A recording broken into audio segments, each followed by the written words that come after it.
මේ 10 වසර පටන් අරගෙන යන්න පුතේ. හා මිස්. ලබන සතිය නෙමෙයි ඊළඟ සතියේ ඕනට විභාගේ 10 වසරෙන් ගොඩාක් වෙන නිසා අපි 10 වසර කවර කරා. කීවෙනි පාඩම මිස්? එකේ ඉඳන් මතක් කරමුද? ඔක්කොම ටික අද? ඔක්කොම බැරුව යයිද? try එකක් දෙමුනේ. අපි පාස අර දෙවෙනි පාඩම ඉඳන් කරමුද මිස්? ඔව්නේ පස් මේකෙන් නම් ලොකු දෙයක් නැහැ. පළවෙනි පාඩමේ. අර ටික මතකයි හරිත විප්ලවය ගැන. ඔව් මිස්. මොකද හරිත විප්ලවය කියන්නේ? අර කෘෂිකර්මයට තාක්ෂණය එකතු වෙලා යාන්ත්‍රීකරණය දියුණු වුණ වුණ එක. එකනේ. හරිද? කෘෂි කර්මාන්තයේ යාන්ත්‍රීකරණය වුණ එක. එතකොට මොනවාද තිබුණ ලක්ෂණ එකේ? මොකද උනේ? වැඩියෙන් අස්වනු දෙන බීජ හරි. දුන්නා. වාසිද? නෑ ආය කියන්න. කන්න දෙකක් වගා කරා. ආ ආ, අවාසි මොකද? අවාසි ඒ කියන්නේ මුදල් වියදම් වෙනවා වැඩි. ආ ඊට අමතරව පරිසරය දූෂණය වුණා. ඔව්. හරිද? මොකද යන්ත්‍රක ආවා, රසායනික ද්‍රව්‍ය ආවා. අනිත් එක දේශීය දැනුම පොඩ්ඩක් අර මේ යටපත් වෙන්න පටන් ගත්තා. මොකද ආවනේ කෘත්‍රිමව සේරම වැඩි. අස්තන දෙන භෝගාවා. එතකොට තව වාසියක් තමයි දේශීය බීජ. දේශීය බීජ වලට තියෙන ඉල්ලුම් අඩු වුණා. මොකද මොකද අර ලොකු අසන්නන් දෙන බීජනේ ආවේ. ඒ නිසා ඒකෙන් වෙනකොට මට ඔව්. කියන්න බහුකාර්ය ජනපද කීපයක්.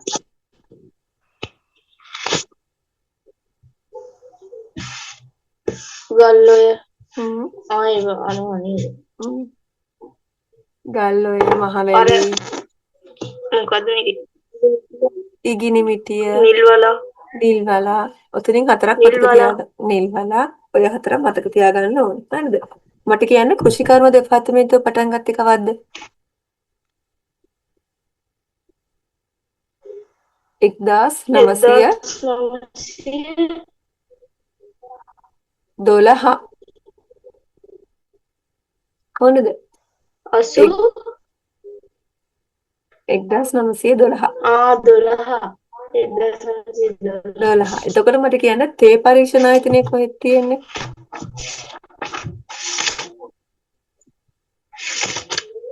ඈ?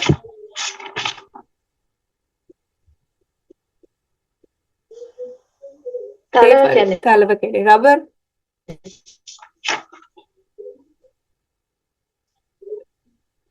මොකද අර අගලවත්ත. අගලවත්ත. පොල්? ත්‍රිකුණාමලේ. පොල් ලුණු මිල. හම්බන්තොට. ලුණු මිල. ලුණුගම් ලුණුගම. ලුණු මිල. චුට්ටක් ඉන්න එතකොට විෂය ක්‍රියා. ඒක පොඩ්ඩක් මතක. තේ තලවකැලේ, පොල් ලුණු මිල, රබර් අගලවත්ත.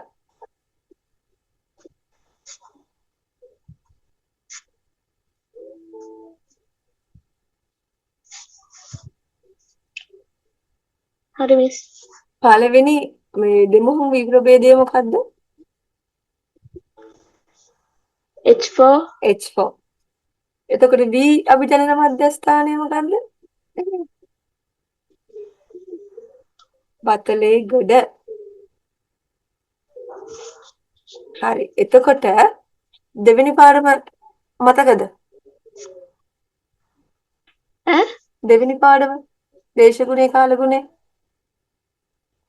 ඔව් ටිකක් පුළුවන්. හරි. මට කියන්න දේශගුණේ කියන්නේ මොකද්ද? කෙටි කාලයක් තුළ යම් ප්‍රදේශයක පවතින වායුගෝලීය ස්වභාවය. ඒක කාලගුණය.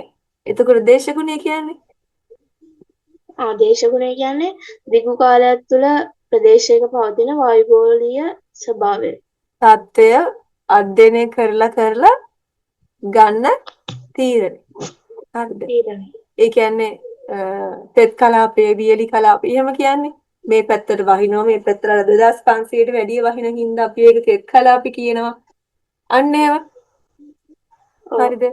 එතකොට ඒක පොඩ්ඩක් බලා ගන්න ඕනේ අපි ඈ. මේ තියෙන්නේ ඒක. ඊට පස්සේ මෙන්න මේ ටික මතක තියාගන්න ඕනේ, කටපාඩම් කරගන්න ඕනේ. උෂ්ණත්වයම ඉන්නේ ඒකකේ මොකද්ද? Celsius Celsius. වර්ෂාපතනය? මිලිමීටර් එතකොට සුළඟේ වේගය? පැයට කිලෝමීටර් සාපේක්ෂ ආර්ද්‍රතාවය? උෂ්ණත්වයකට නෑ නේද මිස්? ඒකට ඒක කියන්නේ. එතකොට ආලෝකය? Lux Lux. වර්ෂාපතනය මයින්නේ මොකෙන්ද? සංකීර්ණ සහ ස්වයංක්‍රීය ස්වයංක්‍රීය වර්ෂාමානයනුයි සරල වර්ෂාමානයනුයි. හරිද? මට කියන්න කාලගුණික පරාමිතීන් ටික. සුළඟ, සාපේක්ෂ ආර්ද්‍රතාවය, උෂ්ණත්වය, ආලෝකය, වර්ෂාව. හරි. ඊට පස්සේ සරල වර්ෂාමානය ලකුණු කෙරුව හැකිද? රූප පින්තූරේ. බෑ. මෙහෙමයි. සරල වර්ෂාමානයේ අර ඔයාලගේ පොතේ තියෙනවා 15 වෙනි පිටුවේ සම්පූර්ණ පින්තූරේ. හරිද? එතන පුතේ මේක හැදිලා මේක අර කුණීලයක් එක තියෙන්නේ. අපි මේක කීප වතාවකම කෙරුවේ පේපර් එකේ. කුණීලයක් තියෙනවා. හරිද? ඔය කුණීලේ යට තියෙනවා වතුර එකතු වෙන තව භාජනයක්. හරිද? මෙන්න දැන් අර මේක තමයි අපි එළියෙන් තියන්නේ. වහිනකොට කුණීලය හරහා අර භාජනයට එකතු වෙන වතුර ටික තමයි මිනුම් සරාවකට දාලා අපි මයින්නේ. ඔන්න ඕක තමයි පුතේ උසක් විදිහට අපිට දෙන්නේ වර්ෂාපතනයේ. හරිද? මේකේ උඩින් තියෙනවා කුණීලේ. ඔයාලට පින්තූරය දැක්කම මාක් කරගන්න පුළුවන්. කුණීලයක් තියෙනවා, වතුර එකතු වෙන භාජනය තියෙනවා, එහා පැත්තේ මිනුම් සරාව තියෙනවා. හරිද? ඊට පස්සේ මේක අපි කොහොමද එළිය තියන්නේ? සරල වර්ෂාමානය. ගොඩනැගිලි තියෙනවා නම් ඒ වගේ දෙගුණයක් දුරකින් සත්තු එහෙම නැති ජල භූමියක පොළොව මට්ටමේ ඉඳන් සෙන්ටිමීටර් 30ක් උසින් කුණීල කට තියෙනවා. හරි. ස්වයංක්‍රීය වර්ෂාමානය පුතේ අපිට ගණන් හදන්න දෙයක්වත් එහෙම මොකුත් නැහැ. ඒක තනිකරම print වෙලා එනවා. හොඳද? ඊට පස්සේ උෂ්ණත්වයම ඉන්නේ මොකෙන්ද? සෙල්සියස්. සෙල්සියස්යි ෆැරන්හයිට්යි දෙකෙන්ම. හරිද? එතකොට වායුගෝලීය උෂ්ණත්වය මයින්කොට පුතේ පොළොව මට්ටමේ ඉඳන් මීටර් 1.2ක් උසින් තියලා තමයි අපි උෂ්ණත්වය මයින්නේ. හරිද? මෙච්චර කාලයකට අහලා තියෙන පුතේ අර සරල වර්ෂාමානයේ තියෙන හැටි. අපි පේපර්ස් කෙරුවේ. මතකයිනේ. කෝකටත් මේකත් මතක තියාගන්න. හරිද? උෂ්ණත්වයමයි උපකරණ මොනවාද? උපරිම උෂ්ණත්වමානය සාමාන්‍ය උෂ්ණත්වමානය. එතකොට ආලෝකයේ තීව්‍රතාවය සූර්ය විකිරණ මානය. අන්න හරි. අර නිකන් අර හතුයි කලුයි වගේ පින්තූරයක් තියෙන කොටුවක්. අන්න ඒක. ආලෝකයේ පවතින කාල සීමාවම ඉන්නේ මොකෙන්ද? සූර්ය දීප්තමානය. අන්න හරි. ඊට පස්සේ මේකත් මතක තියාගන්න. ලංකාවේ දිගම දිනේ පුතේ ලංකාවේ දිගම දිනය ජූලි 21. හරිද? මේක සමහර විට ඔයාලගෙන් අහන්න ඉඩ තියෙනවා. මොකද මෙහි වයඹ පළාතේ දෙවෙනි තුන්වෙනි වාර විභාගෙට ඔක ඇහුවා. මොකද ඒක ඔයාලගේ පොතේ තියෙනවා. ඔයාලගේ පොතේ මට පේපර් එක දාන්න. ජූනි 21. අංජන හරි 10 ඉවසර මතක් කරගෙන යනවා පුතේ. මොකද මේ ඔයාලටත් දැන් පෙබරවාරි දෙසැම්බර් විභාගෙනේ. හරි. සාපේක්ෂ ආර්ද්‍රතාවයම ඉන්නේ මොකෙන්ද? ආර්ද්‍රතාවමානය. මේකට පුතේ ඒකකයක් නැහැ. හැමතිස්සෙම මතක තියාගන්න. මේකේ බල්බ දෙකක් තියෙනවා. වියලි බල්බ සහ තෙත් බල්බ කියලා. වියලි බල්බේ පාඨාංකය තෙත් බල්බේ පාඨාංකයට වඩා හැමතිස්සෙම වැඩි. ඒකත් මතක තියාගන්න. මේකේ අතන සුළඟේ වේගයම ඉන්නේ මොකෙන්ද?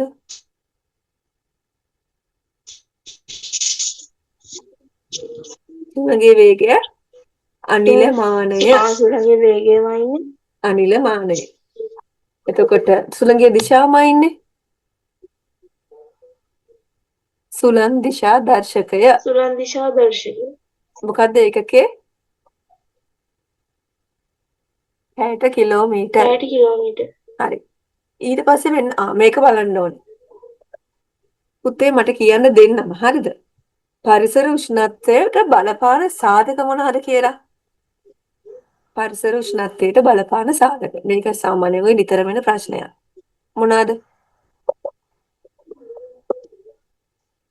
පරිසර උෂ්ණත්වය වෙනස් වෙන්න මොනවද බලපාන්නේ?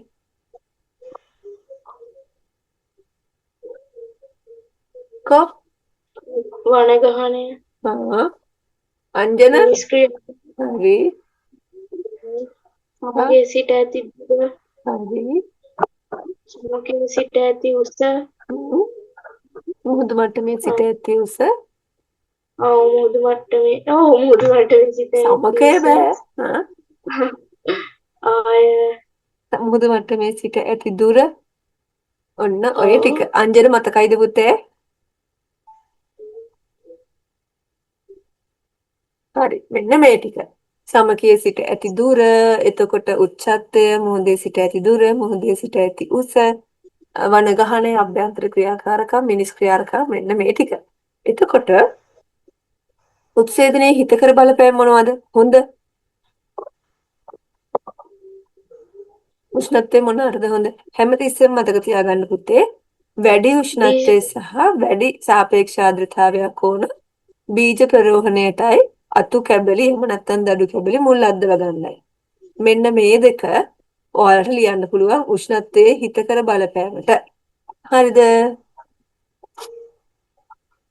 බය නැතුව ලියන්න මේ දෙක. අහිතකර බලපෑම මොකද වෙන්නේ? රස්නේ වැඩි වෙනකොට උත්සේදනය. එහෙම නැත්නම් ගහෙන් ජලය පිට වෙන වේගය වැඩි වෙනවා. එතකොට ගහ මැලවෙනවා. අනිත් එක තද අවුවට පුතේ මල් පරාග ඔන්න ඔය වගේ ඒවා පිච්චිලා වැටෙනවා. ප්‍රභා සංශ්ලේෂණෙත් අඩු වෙනවා. මෙන්න මේ ටික කටපාඩම් කරගන්න. මොකද මේ පාඩුවෙන් අහනවා නම් අහන්න ඕන O level වලට පරිසර උෂ්ණත්වය වෙනස් වෙන විදි. ඒ කියන්නේ අපි කලින් කතා කරපු උච්චත්වයේ සමකයේ සිට ඇති දුරන්නේ ටික. ඊට අමතරව අහන්න පුළුවන් මේ කාර්යගුණික පරාමිතින් එකක මොකද්ද හිතකර සහ අහිතකර පැත්ත. හරිද? සාමාන්‍යයෙන් අහන්නේ එහෙම. දැන් මට කියන්න කට්ටියම වර්ෂාව ලැබෙන ප්‍රධාන ක්‍රම ටික නෑ අපේ රටට වර්ෂාව ලැබෙන්නේ කොහොමද? ක්‍රම කීයක් තියෙනවද? මොනවද ඒ ක්‍රම? ගෞරවී වාසලි සංවහන මෝසම් මොසම් අංජන මට කියන්න මොසම් වැසි වර්ග දෙක. ඔව් මොසම් වර්ග දෙක. නීරිත දිග ඊසාන දිග මොසමයි. අන්න හරි. එතකොට දැන් මට කියන්න නීරිත දිග එන මාසෙ මොකද්ද? කාටද පුළුවන්? නීරිත දිග මොසම එන මාස.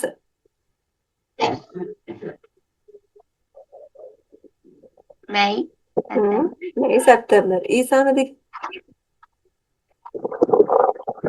නොවැම්බර් පෙබරවාරි. අන්න හරි. ඔන්න ඕකත් පාඩම් කරගන්න ඕන. එතකොට යල කන්න එන්නේ මොන වැස්සටද? නිරිත දිග. නිරිත දිග. මහ එන්නේ ඊසාන දිග. හරිද? මෙහෙම මතක තියාගන්න ඕකේ. අපි සාමාන්‍යයෙන් කටට ගුරු යල මහනේ. එතකොට මෝසම් වෙහි දෙකක් මතක තියාගන්න නිරිතයි ඊසාන දිගයි. එතකොට යලට නිරිත මහට ඊසාන කියලා එන්නේ. ඒක එහෙම මතක තියාගමු. එතකොට වැඩිම කියන්නේ වැඩිම වැස්සක් එන්නේ මොකෙන්ද? නිරිත දිග මෝසමින්ද ඊසාන දිග මෝසමින්ද? වැඩිම වැස්සක් එන්නේ ඊසාන දිග නිරිත දිග මෝසමෙන්. ඇයි ඒ? නිරිත දිග මෝසම එන්නේ පුතේ ගොඩාක් එන්නේ මුහුද හරහා. ඒ පැත්තේ ගොඩබිම් අඩුයි. එතකොට මූද හරහා එනකොට මූදේ තියෙන ජල වාෂ්ප ටිකත් ඒ හුළඟට එකතු වෙලා තමයි ගොඩබිමට එන්නේ. හරිද? එතකොට ඊසාන දිග මෞසම එන්නේ ඉන්දියාව හරහා. මේ හුළඟට වැඩි කොටසක් අහු වෙලා තියෙන්නේ ඉන්දියාවේ ගොඩබිම. අන්න ඒ නිසා අපිට ඊසාන දිග මෞසමේ වතුර ප්‍රමාණය අඩුයි. හරිද? මට කියන්න වැස්සෙන් තියෙන හිතකර බලපෑම් වර්ෂාවේ හිතකර බලපෑම් මොනවද?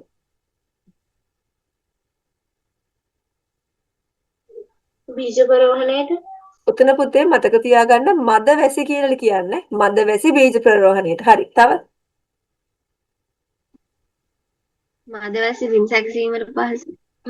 හැමතිස්සෙම මද වැසි කියලා දාන්න හිතකරකට. වෙන පරාගණය වෙන්න මදවැසි. අන්න හරි. තව අස්සන මෝරන්න. අන්න හරි. එතකොට අහිතකර බලපෑම බිම් සකසන්න අපහසු වෙනවා අර මේ වැඩි වෙන වැස්සත් එහෙම. ඔව් ඇයි ඔයාලට මතක නැද්ද? අම්මේ දිට්වායක මතක තියාගන්නකෝ. දිට්වායකෙන් මොකද උනේ? දිට්වායකේ ගොඩාක් වැස්සා ගම් වතුර දැම්ම අපිට එතකොට ගම් වතුරේ හිඳනකම් භූමියට උපකරණයක් දාන්න බැරුව ගියානේ. බිම් සකසන්න බැරුව ගියානේ. හරිද? එතකොට ගොඩාක් වැස්සාම බිම් සකසන්න අමාරුයි. මොකද මැෂින්ස් දාන්න බෑ. ඒවා එරිලා වැඩක් කරගන්න බෑ. ඊට අමතරව අධික වර්ෂ අරකට අපි ලියන්නේ වාසි වලට ලියන්නේ මද වැස්ස. අවාසි වලට ලියන්නේ අධික වැස්ස. හොඳද? ඒ වචන දෙක ලියන්නම අමතක කරන්න එපා. හොඳද? එතකොට තවත් අධික වැස්සෙන් එන ආපදාවක් තමයි මලුයි ගෙඩි වැටෙනවා. ඒක එක ප්‍රශ්නයක්. දිට්වායකෙන් තව දෙයක් වුණා. මොකද උනේ? දිට්වායකෙන් මොකද උනේ? දිට්වායකෙන් වුණා මොකද උනේ? ගස් ටික බිමට ඇදගෙන වැටුණා. හරිද? ඒ කියන්නේ මුල් ටික ළඟ තියෙන පස් ටික ඔක්කොම හේදිලා කියන ඩෝන් ගාලා ගස් ටික වැටුණා. අනිත් එක ගොඩක් භෝග වගාවන් කුණු වෙලා විනාශ වුණා. ඒ නිසානේ ඔය ණය සහනාධාර එහෙම දෙන්නේ රජේ. ඒ කියන්නේ ගම් වතුරට යට වුණා. මේ සේරම අධික වර්ෂාපතනය නිසා. හරිද? ඊට පස්සේ මට කියන්න මෝසම් හරි සන්වහන වැස්ස කියන්නේ මොකද්ද? සන්වහන වැස්ස කියන්නේ මොකද්ද? සන්වහන මොකද සන්වහන වැස්ස කියන්නේ? අංජන මොකක් හරි ප්‍රශ්නයක්ද පුතේ? හරි මට කියන්නකෝ දැන් සන්වහන කියන්නේ මොකද්ද?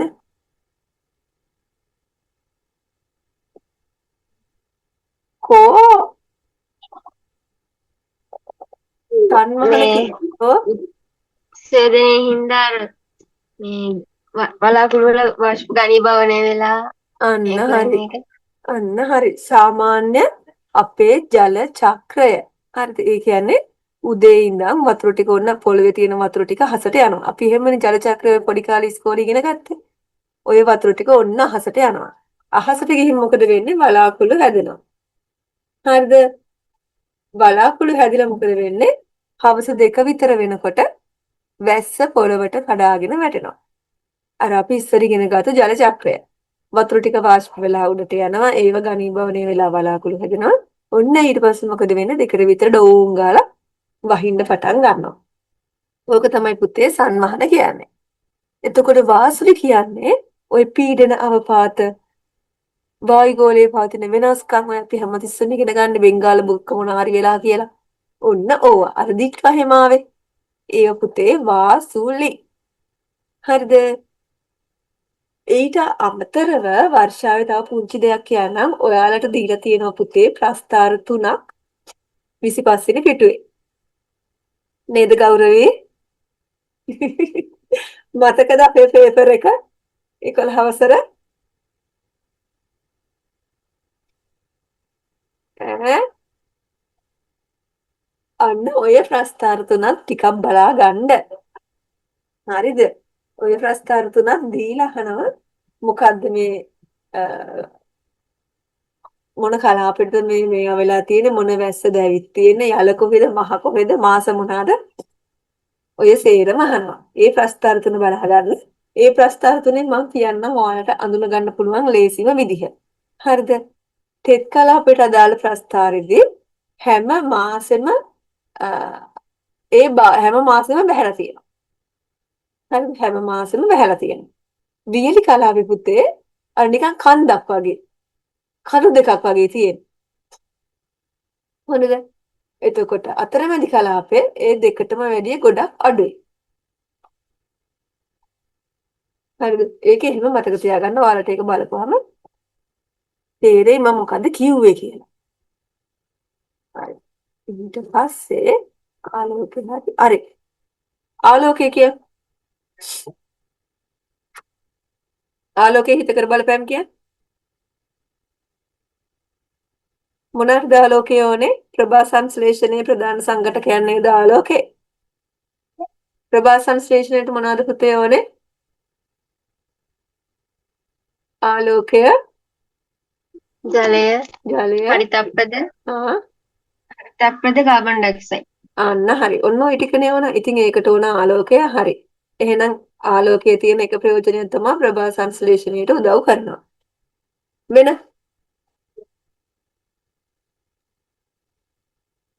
මොනවටද දන්නේ? එතකොට ඔය වී ගස්වල අපි විපාඩමේදී ඉගෙන ගත්තා පඳුරු දාන්න උදව් කරනවා මේ ආලෝකය.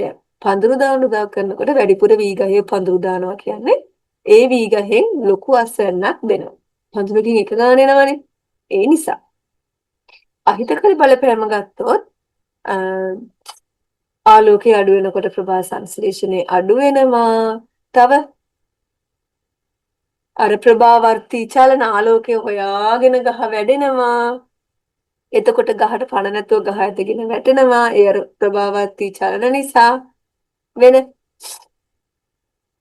පාර්ව දික් වෙනවා, උස යනවා, අතු බෙදෙන්නේ අතු බෙදෙන්න විදිහක් නැහැ නේ. ගහ උස යනවනේ ආලෝකය හොයාගෙන. අන්න ඕව තමයි අහිතකර බලපෑම. දැන් මට කියන්න ප්‍රභා සංශ්ලේෂණයට හිතකර වර්ණ මොනවාද? මේකත් ඉරි ගහන්න එනවා. ප්‍රභා සංශ්ලේෂණයට හිතකර වර්ණ මොනවාද?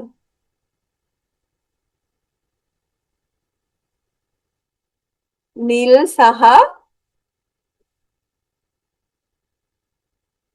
හරි මතක තියාගන්න. නිලුයි රතුයි. රතුයි. නිලුයි රතුයි තමයි ප්‍රභා සංශ්ලේෂණයට ඕනේ. හරිද? එතකොට රතු ආලෝකය වෙන මොනකටද ඕන? අතු බෙදෙන්නයි. අන්න හරි. බීජ ප්‍රරෝහණයටයි ඕන රතු ආලෝකය. ඉන්ඩිගෝ එහෙමනම් නිල් නම් මේ වර්ධනයේට හදේ පර්ව අන්න හරි. බීජ දරයේ වර්ධනයට වගේ ඕනේ. ඊට පස්සේ පාරු ජම්බුල කිරණ හින්දා මොකද වෙන්නේ? විකිරණ ඉන්නවා ඇති වෙනවා මේ මොනවද මේවා විකෘතිතා ඇති වෙනවා. ඕ ශාක වල. අනිත් එක මොකද IR කියන්නේ IR ඒ කිරණ හින්දා පරිසරය රත් වෙනවා. මොනද ඒකත් අපිට එක අවාසියක්. හරි. ඊට පස්සේ ආලෝකයේ පවතින කාල සීමාව මතකද අපිට බලන්න? ප්‍රභා සංවේදී, ප්‍රභාවදි සංවේදී, ප්‍රභා සංවේදී, ප්‍රභා සංවේදී කියලා තිබුණ මතකද? මට කියන්න ප්‍රභා අවදි අසංවේදී. එහෙම නැත්නම් දිවා කාලයේ කොච්චර දික වුණත්, කොච්චර කොට වුණත් ගහට අදාළ නැහැ. ගහේ මල් එනවා. අපි ඒකට තව කියනවා දින උදාසීන ශාක කියලා. ඒ කියන්නේ දින වැඩි වුණත් දිවා කාලයේ වැඩි වුණත් එකයි, දිවා කාලයේ කෙටි වුණත් එකයි. දින උදාසීන ශාක වලට මට උදාහරණ කියන්න.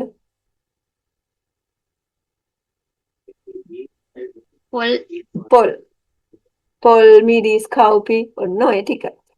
හරිද? එතකොට ප්‍රභා අවදි සංවේදී. ඒ කියන්නේ දිවා කාලයේ පවතින කාල සීමාව වැදගත් ගස්.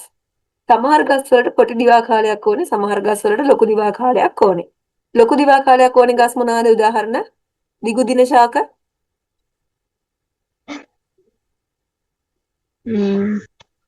දිගු දින ශාක තමයි පුතේ බීට්, කැරට්, රාබු, සලාද අන්න ඒ වගේ ඒවා. කෙටි දින ශාක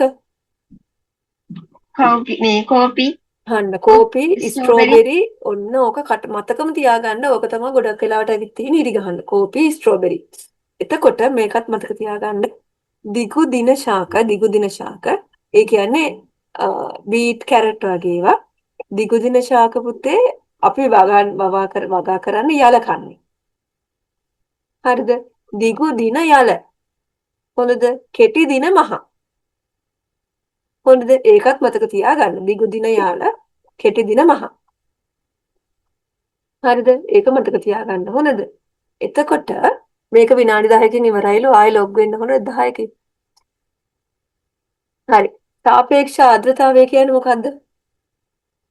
සාපේක්ෂ ආර්ද්‍රතාවය කියන්නේ වායු වල ඇති ජල වාෂ්ප ජල ප්‍රමාණය. වාෂ්ප ප්‍රමාණය. ඔය ප්‍රමාණය වැඩි වුණොත් මොකද වෙන්නේ? මේක අහලා තියෙනවා.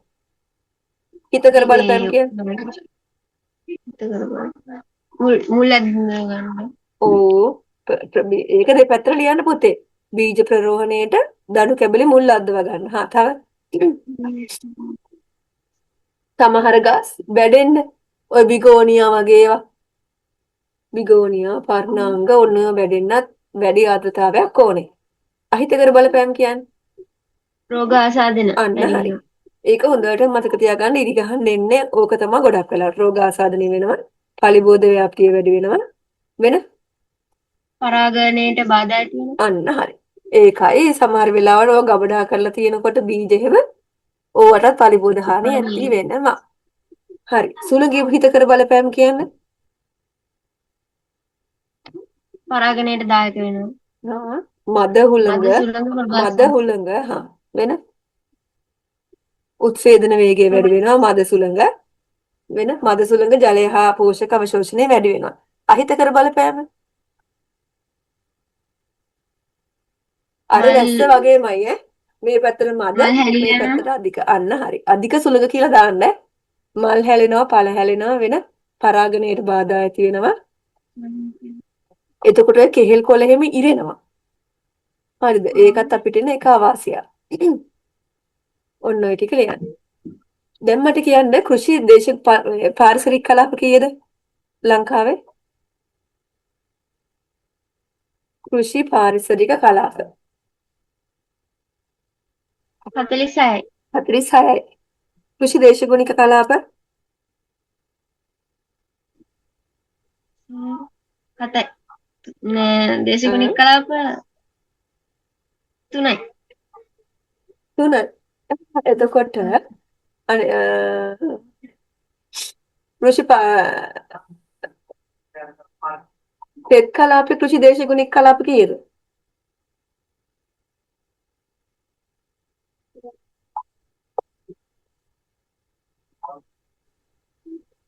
15යි. හරි මට කියන්න කෘෂි පාරිසරික කලාප 46යි.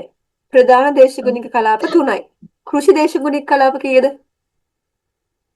කෘෂි දේශගුණික 7යි. 7යි. ඒ 7 හැදෙන්නේ තෙත් කලාප 3යි. අතරමැදි කලාප 3යි. වියලි කලාප 1යි. පාරිසරික කලාප 46යි. ප්‍රධාන දේශගුණික කලාප 3යි.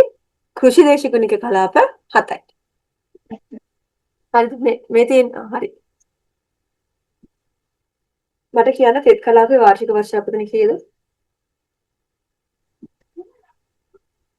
2500 වැඩි. අතරමැදි 1750 2500ක් අතර.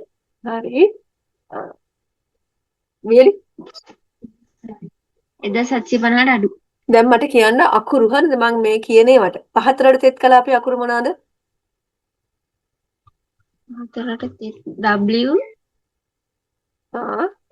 පහතරට හතරට ලෝ L WL L හරි අංජන පුතේ මේක හදන්නේ පහතරට තෙත් කියද්දී පහතරට කියන්නේ ලෝ කන්ට්‍රි තෙත් කියන්නේ වෙට් එතකොට දෙවෙත් මේ පහතරට තෙත් කියද්දී දෙවෙනි වචනේ අකුර තමයි ඉස්සරහට එන්නේ පළවෙනි අකුර තමයි දෙවෙනියට එන්නේ එහෙම තමයි මේකේ අකුරු හදන්නේ හොඳද මට කියන්න ගෞරවයෙන් මැදරට අතරමැදි කලාපේ මැදරට අතරමැදි I M Pahatharata වියලි D L ඔන්න ඔහම අකුරු ටික හදා ගන්න ඕනේ අපි ඈ. හරි. මෙන්න මේකත් පුතේ ඔයාලගේ කීප වතාවක් ඇවිත් තියෙනවා O level paper එකේ. මතකද?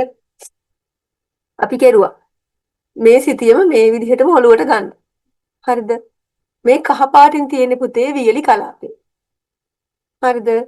වියලි කලාපෙට තමයි මොන වැස්සද වැටෙන්නේ මෝසමද වැටෙන්නේ නිරිත දිගද ඊසාන දිගද? ඊසාන දිග. ඊසාන දිග. එතකොට මේ පාටින් තියෙන්නේ මොකද්ද මේ කලාපේ? අතරමැදි කලාව. අතරමැදි කලාපේ. නිල් පාටට දම් පාටින් තියෙන්නේ තෙත් කලාපේ. තෙත් කලාව. එතකොට හරි ඊළඟ හරි නිරිත දිග වැස්සෙන් එන්නේ මොන කලාපෙටද? තෙත් කලාපෙට. තෙත් කලාපෙට. ඔන්න ඔය ටිකත් හොඳට මතක තියාගන්න. ඕකත් කරකෝල මොන විදිහකට අපේ පේපර් එකේ ඉඳ දන්නේ නැති නිසා. හරිද? මේ සිතියම මෙහෙමම ඔලුවට ගන්න. හරිද? මේකේ කොළඹ කුරුණෑගල අපි එන්නේ වීලි කලාපෙට. අපි එන්නේ වීලි කලාපෙට අතරමැදි කුරුණෑගල ඒ හරිය ගම්පහ කොළඹ එන්නේ තෙත් කලාපෙට. ඒක එහෙම මතක තියාගන්න. ඊට පස්සේ ඔයාට අමතක වෙනවා නම් ගෞරවී ලියා ගන්න ඕනේ පොතේ හරි කමක් නැහැ. අංජන ඔයත් හා උච්චත්වය කියන උසානුව කලාප තුනක් තියෙනවා. උඩරට අතරමැදි උඩරට මැදරට පහතරට කියලා තියෙන්නේ. මේක පුතේ මුහුදු මට්ටමේ සිට ඇති උසානුව තමයි බෙදෙන්නේ. මුහුදු මට්ටමේ සිට මීටර් 300ට වඩා අඩුයි නම් අපි කියනවා පහතරට කියලා. 900ට වඩා වැඩි නම් ඒ කියන්නේ කඳු. කඳු නම් තියෙන්නේ අපි කියනවා උඩරට කියලා. මැදරට වෙන්නේ 300යි 900යි අතර. මේකත් බලන්න මේ සමරේකින් බලා ගමු. මෙන්න මේක. අපි කතා කරපු ටික. හරිද?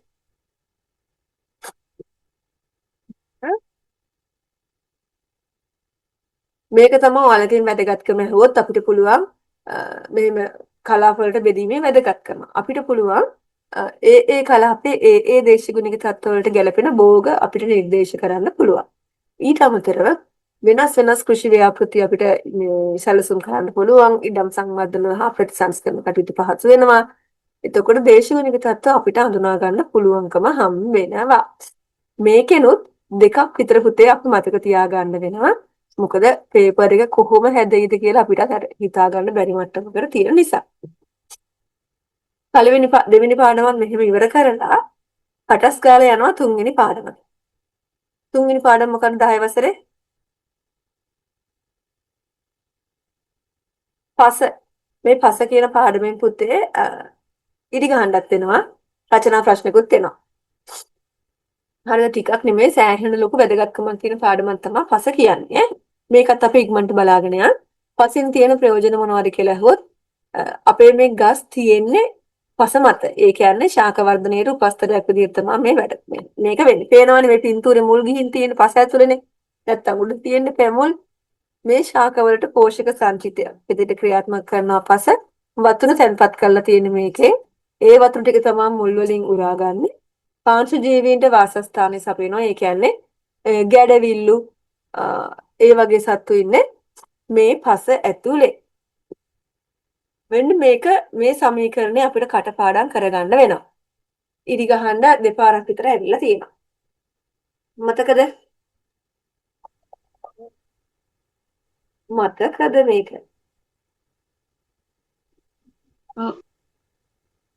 පාෂාණ පාංශු ජීර්ණය වෙලා මාතෘ ද්‍රව්‍ය ඇති වෙනවා. මේ මාතෘ ද්‍රව්‍ය පාංශු ජනනය වෙලා තමයි පස් ඇති වෙන්නේ. හරිද? මේක හිස්තැන් පුරවන්න එන්න පුළුවන්. එහෙම නැත්නම් ඉරි ගහන එකේ හරි එක තෝරන්න එන්න පුළුවන්. ඒකත් අපි බලාගමු. ඊට පස්සේ මෙන්න මේ ටික තමයි දැන් අපි දන්නවනේ දැන් පාංශු දැන් මේ සමීකරණයට අනුව පස් ඇති වෙන්නේ පාෂාණ වලින්. ඒ කියන්නේ ගල් වලින්. මේ ගල් පාෂාණ ජීර්ණය වෙලා තමයි මාතෘ ද්‍රව්‍ය වෙන්නේ. මාතෘ ද්‍රව්‍ය පාංශු ජනනය වෙලා තමයි පස ඇති වෙන්නේ. ඒ කියන්නේ පස් ඇති වෙන්නේ පුතේ ගල් වලින්. හරිද? කෙටියෙන්ම සරලව කිව්වොත්. ගල් වර්ග තුනක් තියෙනවා. ආගනීය විපරිත සහ අනිත් එක මොකද්ද? ආවසාදිත කියලා. මතකයිද ඒ ටික? ආගනීය, ආවසාදිත සහ විපරීත. විපරිත. ආගනේය ගල් කියන්නේ මේවා quartz, granite, pegmite. ඒ කියන්නේ ලාවා. ගිනි කඳු වලින් එළියට එන ලාවා තමයි මේ ගල් විදියට මෙතන තියෙන්නේ. හරිද? ඊට පස්සේ මෙන්න මේක ආවසාදිත පාෂාණ. ආවසාදිත පාෂාණ කියන්නේ මොනවද? අවසාදනය වෙලා උලඟෙන් ගහගෙන ඇවිල්ලා. අන්න හරි. උලකින් ගහගෙන ගිහිල්ලා තැන්පත් වෙලා ඔන්න වෙන ඕක වටේ මේවා වෙනවා බන්ධනකාරක. හුණු, යකඩ, සිලිකා වගේ ඒවා තැන්පත් වෙලා තමයි මේ වැලිගල් හුණු ෂේල් වගේ ඒවා ඇති වෙන්නේ. හරිද මේක අපි කරගෙන යමු ඉක්මනට ඉවර කරමු පසත්. විපරිත පාෂාණ ඇති වෙන්නේ මෙහෙමයි. පස උඩ තියෙන ගල් ටික පොළවේ තියෙන එතකොට භූචලන අපි කියන්නේ භූමිකම්පා කියලා. ඔන්න ඔය වගේ දේවල් හින්දා යනවා පොළව අස්සට. පොළව අස්සට ගිහිල්ලා පීඩනය සහ අධික උෂ්ණත්වයත් එක්ක මේක වෙනස් ස්වරූප බවට පත් වෙනවා. එතකොට තමයි පුතේ මේ කිරි ගරුඬ නයිස් මාබල් කියන්නේ අපි ඔන්න ඔය වගේ දේවල් ඇති වෙන්නේ. එතකොට පාෂාණ ජීර්ණය ගන්නකොට මෙන්න මෙහෙමයි. හරිද? පාෂාණ ජීර්ණය ඇති වෙනවා විදි දෙකකින් භෞතික ජීර්ණය සහ රසායනික ජීර්ණය විදිහට. භෞතික ජීර්ණය කියන්නේ මේ මතු පිට.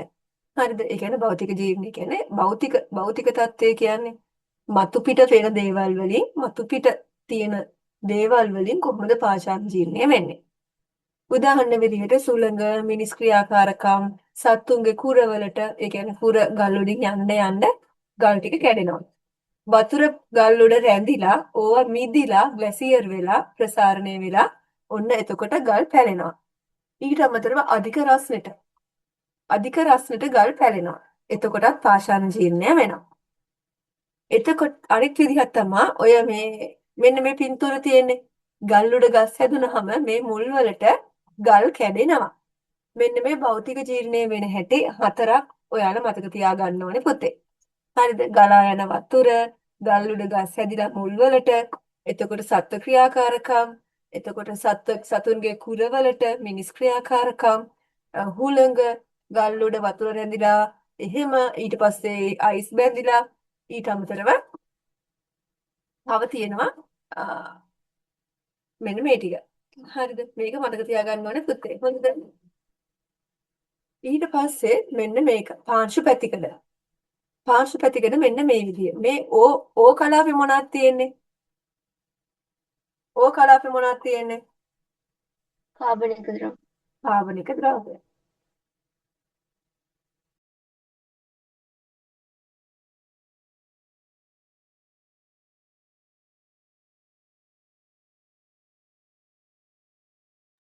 හරි. ඊට පස්සේ කාබනික ද්‍රව්‍ය තමයි ඕක හරි. ඒක හරි. එතකොට ඒ කලාපේ මොනවද තියෙන්නේ?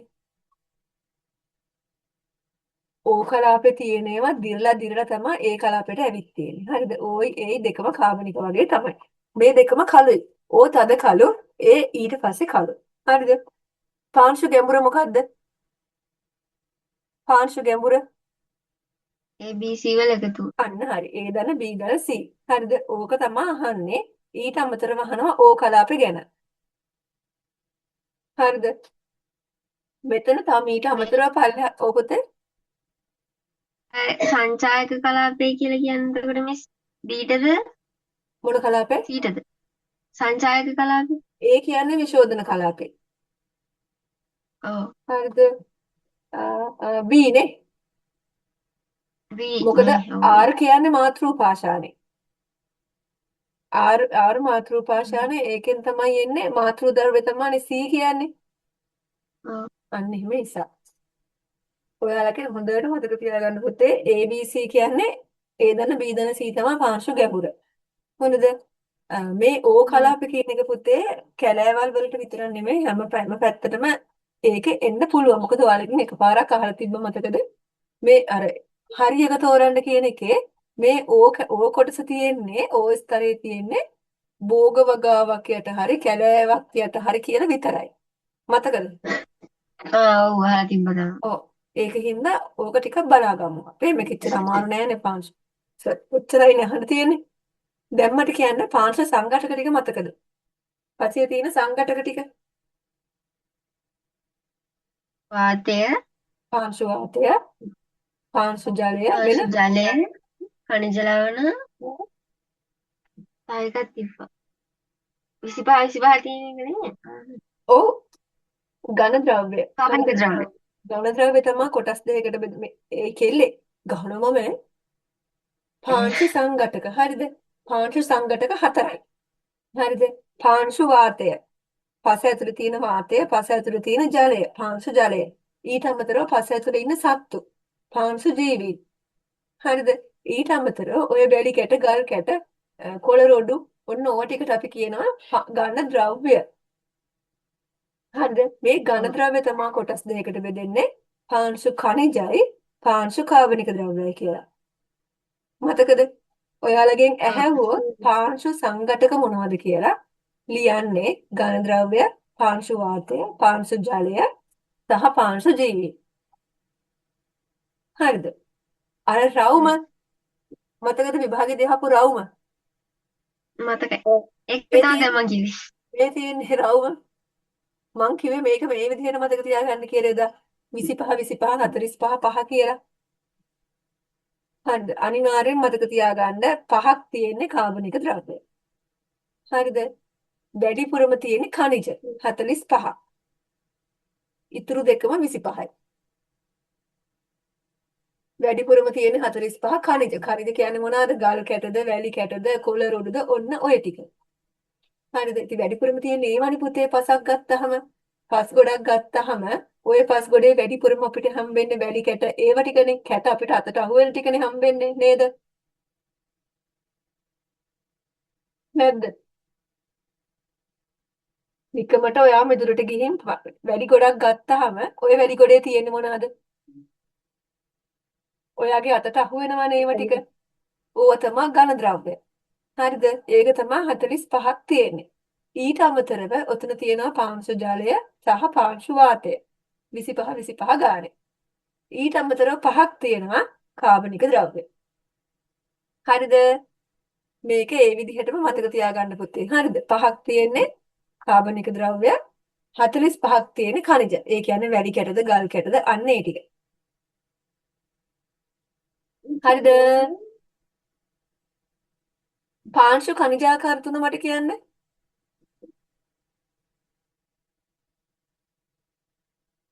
වැලි, මැටි, රොන් මඩ. හරිද? පාංශු ඛනිජාකාර තුනයි වැලි, මැටි සහ රොන් මඩ. එතකොට මැටි වල විෂ්කම්භය මතක තියාගන්න. මැටි තමයි අඩුම විෂ්කම්භයකින් තියෙන්නේ 0.0.02. 0.0.02 ඊට වැඩි අඩු ඒවා. හරිද? මැටි. එතකොට බොරළු මිලිමීටර් ඒක තමයි ලොකුම. මිලිමීටර් 2කට වඩා වැඩි. ඒ කියන්නේ කැට. හරිද? මිලිමීටර් 2කට වඩා වැඩි බොරළු. මිලිමීටර් 0.002 ඊට වඩා අඩු ඒවා තමයි මැටි. ඊට පස්සේ තියෙන්නේ රොන් මඩ. 0.02යි 0.002යි අතර. හරිද? ඕක මතක තියාගන්න ඕනේ. මෙන්න මේක. හරිද? මේකත් තියෙන වැදගත්කම මොනවාද කියලා අහුවොත් පස්සේ තියෙන වැදගත්කමමයි ශාක රඳවා ගන්න ශාක වල හැදෙන්න උපස්තරයක් විදිහට ක්‍රියා කරන්නේ පාංශු ඛනිජ. ඊට අමතරව පස්සේ වයනය තීරණය කරන්නේ මේක. ඒ කියන්නේ වැඩි ගොඩාක් තියෙනවා නම් අපි ඒකට කියනවා වැඩිපස කියලා. අලල බලනකොට මැටි වගේ නම් අපි ඒකට කියනවා මැටිපස කියලා. අන්න ඒ වගේ. ශාක පෝෂක විශාල ප්‍රමාණයක් තියෙන්නේ මේ පාංශු ඛනිජ වල. ඒ කියන්නේ ශාකයට පෝෂණය දෙන්නේ මේක. හරිද?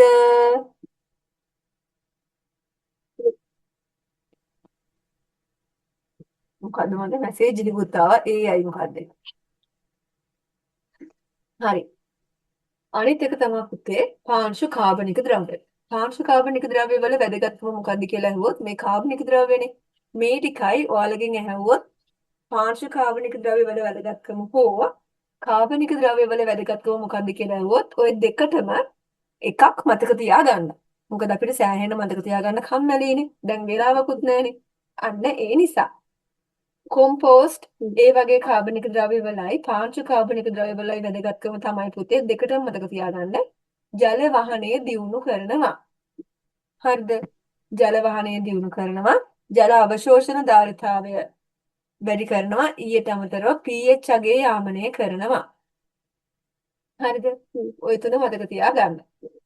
ජල වහනය වැඩි කරනවා, ජල අවශෝෂණ ප්‍රමාණය වැඩි කරනවා, pH අගය යාමනය කරනවා. අනිත් එක ඉතින් ශුද්ධ ජීවී වර්ධනයට දායක වෙනවා. පාංශු කාබනික ද්‍රව්‍යනේ. ඔය හතර මතක තියාගන්න පුතේ. දෙකටම එක විදිහට උත්තර ලියන්න. ඊට පස්සේ මේක මෙන්න පාංශු වාතය. මම පටස් ගාලා මේක අදිනවෑ සමරි එක නිසා. පස්සේ තියෙනවනේ අවකාශ දෙකක්. මොනවාද ඔය අවකාශ? හිස් අවකාශ මොනවාද කියන්නේ?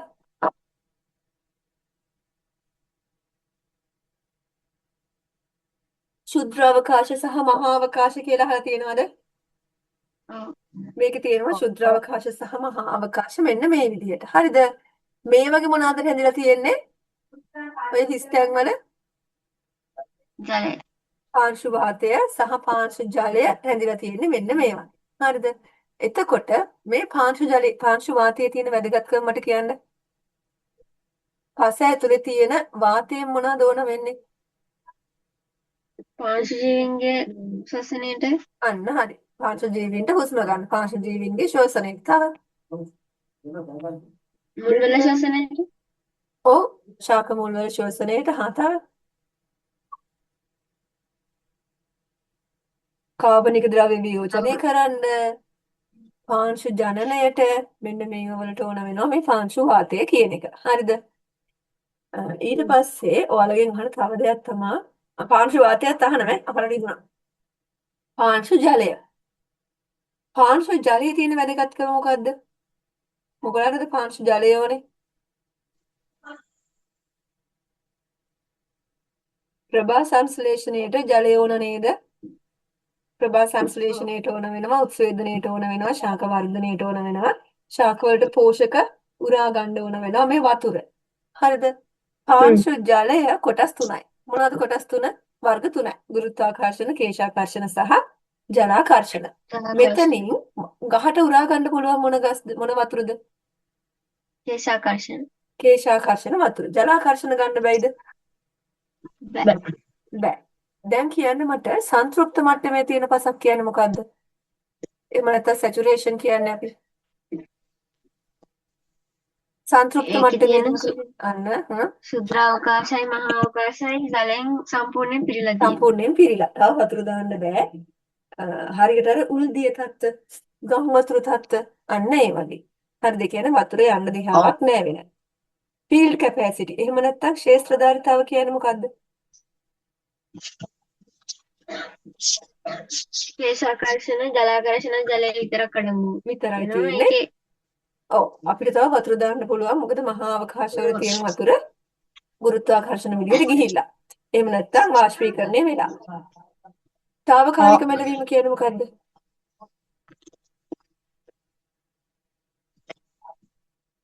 తాවකාලික මැලවීම.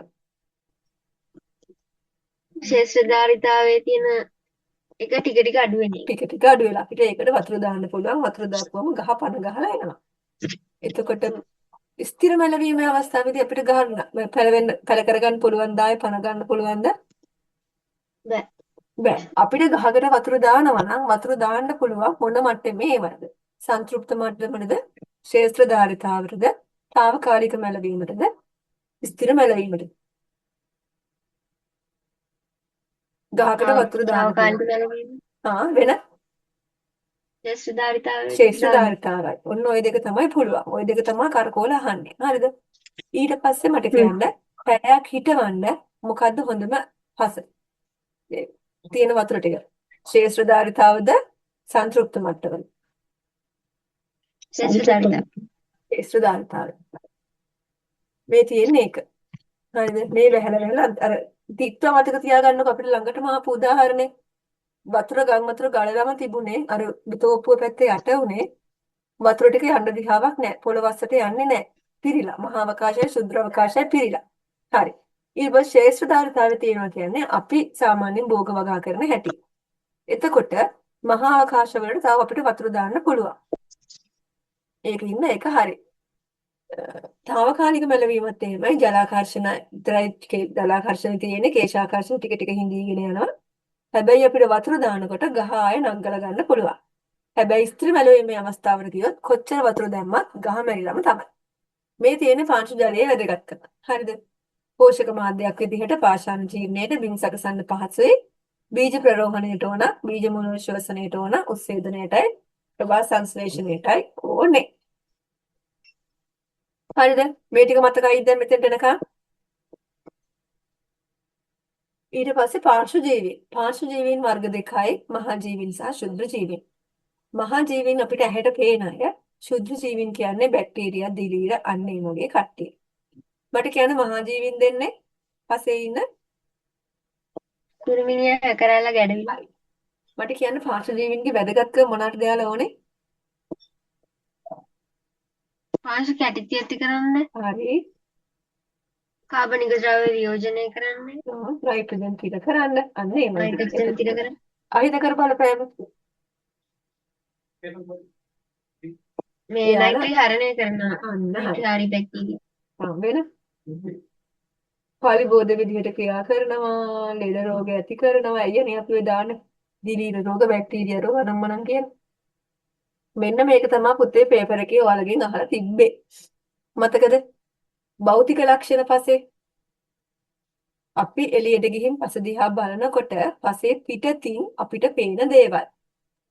හරිද? ඔයා මිදුලට බැහැලා බලනකොට මිදුල දිහා පස දිහා ඔයාට මොනවද පසේ තියෙන ලක්ෂණ?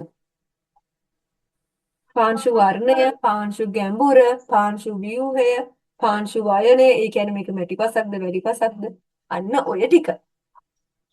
මේක තමයි භෞතික ලක්ෂණ, භෞතිකව තියෙන ලක්ෂණ.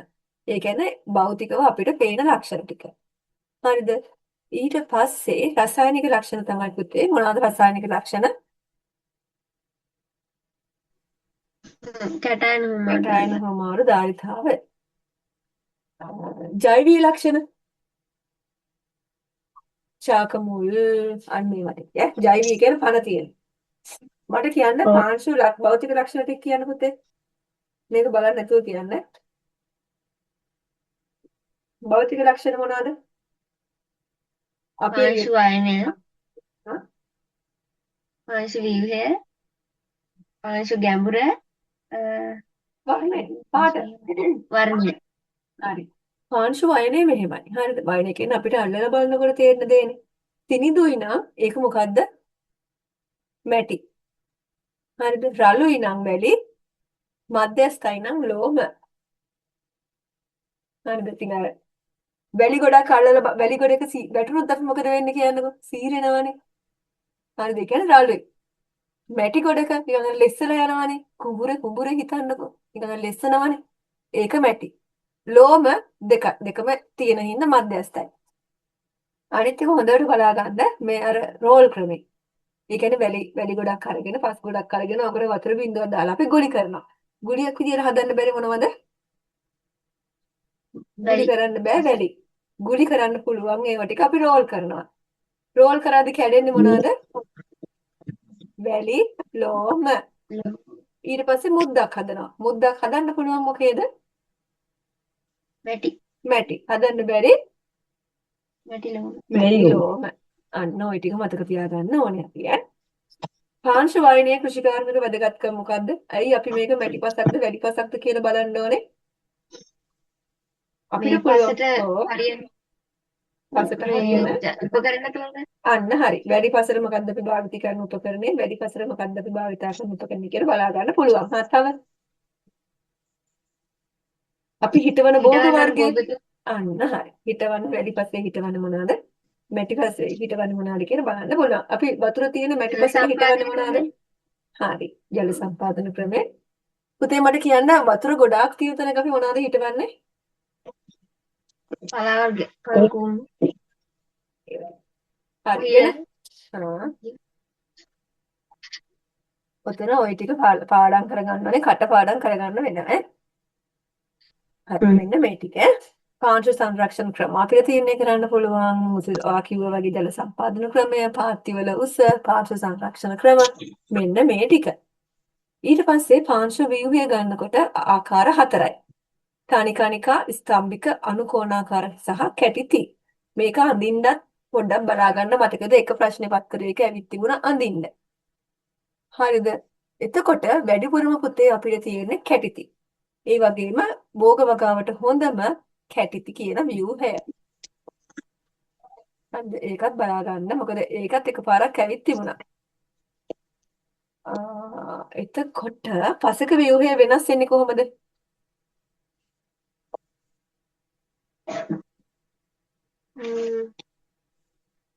පාංශු කාදනයෙන් පාංශු කාදනය, එතකොට අනිසේස දුම් සැකසීම, ජල වහනය දුර්වල වුණාම ඔන්න ඔය වගේ දේවල් වල පාංශු ව්‍යුහය වෙනස් වෙනවා. අපිට පුළුවන් පුතේ ඒක ආරක්ෂා කරගන්න කාබනික ද්‍රව්‍ය දාන්න පුළුවන්. සංරක්ෂණ ක්‍රම දාන්න පුළුවන්. හොඳ ක්‍රමයකට දින් සකසන්න පුළුවන්.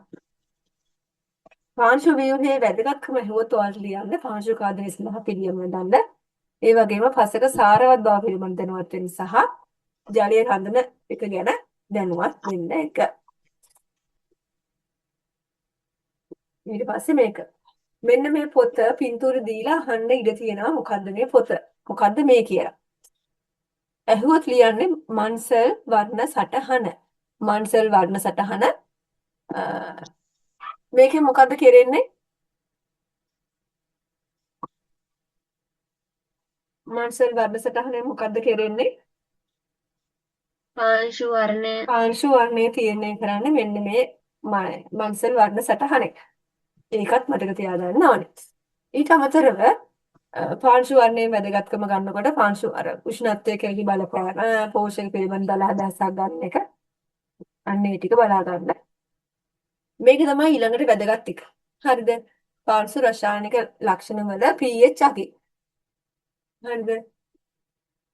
pH අගය 7 නම් මොකද්ද පුතේ? pH 7යි නම් උදාසීනද වාෂ්මිකද? අන්න හරියි. එතකොට 7ට අඩු ඒවා ආම්ලිකයි 7ට වැඩි ඒවා බාෂ්මිකයි 4.5ට අඩුයි නම් ප්‍රබල අම්ල ආම්ල 8.4ට වැඩි නම් ප්‍රබල බස්න ප්‍රබල බාෂ්ම.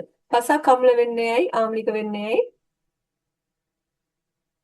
මේ අම්ල වැසි හින්දා හරි. කාබනික ද්‍රව්‍ය වියෝජනය හේතුවෙන් අධික වර්ෂාපතනය නිසා. එතකොට මට කියන්න ආම්ලික බව නැති කරන්න අපිට මොනවද කරන්න පුළුවන්? උදාසීන කරන්න. ඩොලොමයිට් දානවා. ඔව් ආම්ලික බව නැති කරන්න නම් අපිට ඒකට භස්මයක් දාන්න වෙනවනේ. එහෙනම් අපිට දාන්න පුළුවන් හුණුගල් ඩොලොමයිට් වගේ ඒවා. හරි මෙන්න මේ වගේ. හරිද? එතකොට භාෂ්මික වෙන්න හේතු මොනවාද? ක්ෂාරීය වෙන්න.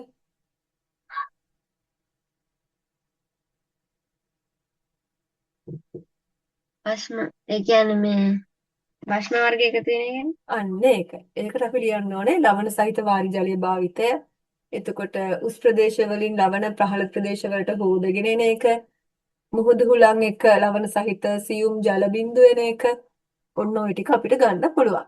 එතකොට භාෂ්මික ඒ කියන්නේ ශාරීයතාවයේ තියෙන පසක් උදාසීන කරන මොනවද දාන්නේ? ජිප්සම් ගෙන්දගම් ජිප්සම් ගෙන්දගම් කාබනික ද්‍රව්‍ය අපි දානවා. හරිද? මෙන්න මේ වගේ ඈ. මේක තමයි පුතේ කැටායන කුමාරු ධාරිතාවය. මතකද ඔයාලගේ පේපර් එකේ ඇහුවා? අම්මා වහිනව නේද? හරි. කැටායන කුමාරු ධාරිතාවය කියන්නේ පාංශු කෛලවල අවශෝෂණය වෙලා තියෙන කැටායන පාංශු ද්‍රාවණයේ තියෙන කැටායනත් එක්ක හුවමාරු වෙන එක. මේක හින්දා පසේ සාරවත් වෙනවා. ඊට අමතරව ආම්ලිකද භාෂ්මිකද කියලා බලලා ඒක උදාසීන කරන්නත් මේ කැටායන හුවමාරු ධාරිතාවය වැදගත් වෙනවා. ඊට අමතරව මේක ශ්‍රී ලංකාවේ ප්‍රධාන පස්කාණ්ඩ. වර්ණ අපේ මොකක්ද තියෙන පාටවල තුන? පස්කාණ්ඩ තුන මොනවාද? රතු දුඹුරු පස, අන්න හරි, දියලු පස, රතු කහ, පොඩ්සොලි පස. දියලු පස තියෙන්නේ කොහෙද? වීලි ගලාවේ. ගංගා දෙපස. දියලු. රතු දුඹුරු. මේ අනුරාධපුරයේ පැත්තේ. හරි, පොළොන්නරුවේ. දියලි කලාපය. දියලි කලාපය. රතු කහ පොඩ්සොලි. තෙත් කලාපේ. එක් කලාපය කොළඹ පැත්තේ. මේ ටික බලා ගන්න. පාංශු හායනේ. පස සද වෙන්න හේතු මොනවාද? මේ තියෙන කම්පැක්ට් සොයිල් එක. ශුද්‍රාවකාශ මහාවකාශ නැහැ. ඇයි මෙහෙම වෙලා තියෙන්නේ?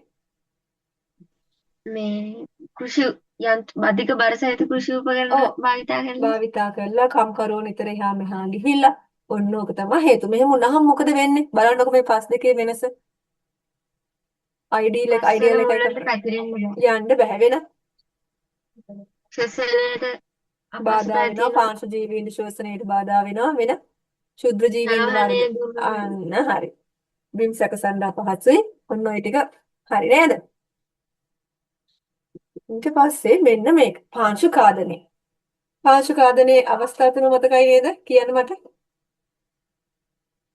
මේ පංශ දේහෙන් වෙන්නවා. හා ප්‍රවාහණය වෙනවා. හා තැන්පත් වෙනවා. තැන්පත් වෙනවා. පාංශු කාදන කාරක හුලඟ හා වර්ෂා ජලය මේ ක්‍රියාකාරකම් මිනිසුන්ගේ ඔව්. ඒ ටික පාංශු කාදනයේ අහිතකර බලපෑම් මොනවාද?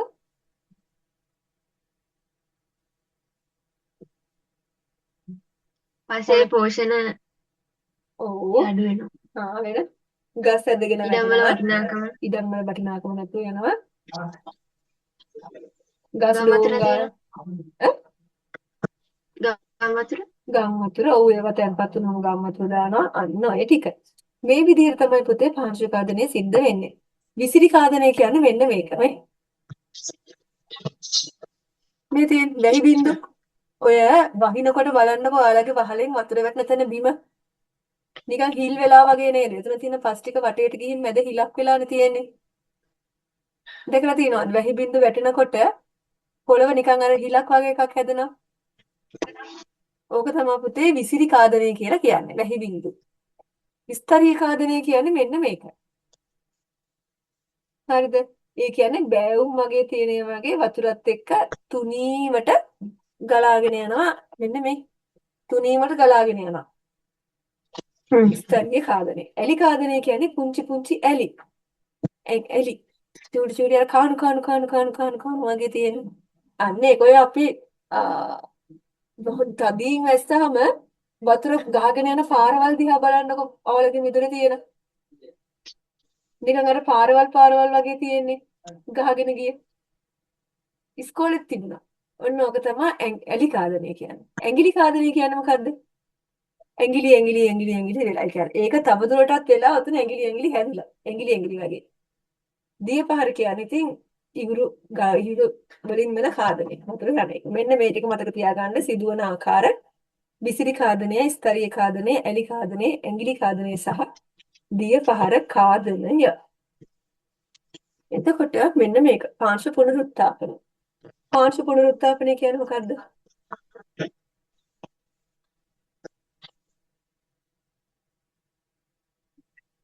පාංශු පුනරුත්ථාපනය කියන්නේ පස භෝග වගාවට සුදුසු මට්ටමට පත් කරන එක.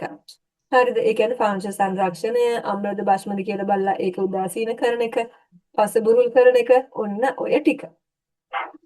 ඊට පස්සේ මෙන්න පාංශු සංරක්ෂණය ඔයාගෙන් අහන්නේ පුතේ මෙන්න මෙහෙම O-level paper එකේ. හරිද? ඔයාලගෙන් අහන්නේ ශාස්ත්‍රීය විද්‍යාත්මක ක්‍රම. ඔයාලගෙන් අහන්නේ වෙන ක්‍රමයක්. මේක තමයි ගොඩක් වෙලාවට අහන්නේ. හරිද? ශාස්ත්‍රීය විද්‍යාත්මක ක්‍රම කියන එක තමයි ගොඩක් වෙලාවට අහලා තියෙන්නේ. ශාස්ත්‍රීය විද්‍යාත්මක ක්‍රම කියන්නේ භෝග වගාවේදී අපි සුදුසු උත්පත්ති යොදලා පාංශු කාදනය වළක්වන එක. ඒ කියන්නේ ආවරණ භෝග දාන එක, වසුන් දාන එක, ඔන්න ඔය වගේ දේවල්. හරිද? යාන්ත්‍රික ක්‍රම කියන්නේ පසු මත පිටින් ජලය ගලා යාමේ වේගය අඩු කරන විදි. ඒ කියන්නේ සමෝච්ච කාම, ගල් වැටි, හෙල් මලු වගාව, ඔන්න ඔය වගේ දේවල්. ජෛව විද්‍යාත්මක ක්‍රම කියන්නේ ආවරණ භෝග, සෝල් ක්‍රමය, පාංශු පුනරුත්ථාපනය වගේ දේවල්. ඒ කියන්නේ ජීවි ද්‍රව්‍ය තමයි කෙලින්ම ශේෂ්ත්‍රයට දාන්නේ. ශාස්ත්‍රීය විද්‍යාත්මක ක්‍රම කියන්නේ අපි භෝග වගාව පටන් ගන්නකොටම ඒකට සුදුසු උපක්‍රම දාන එක. හරිද? යනවා වේගය වැඩිද? නෑ ගෞරවය අවුලක් නැහැනේ. නෑ උලක් නෑ.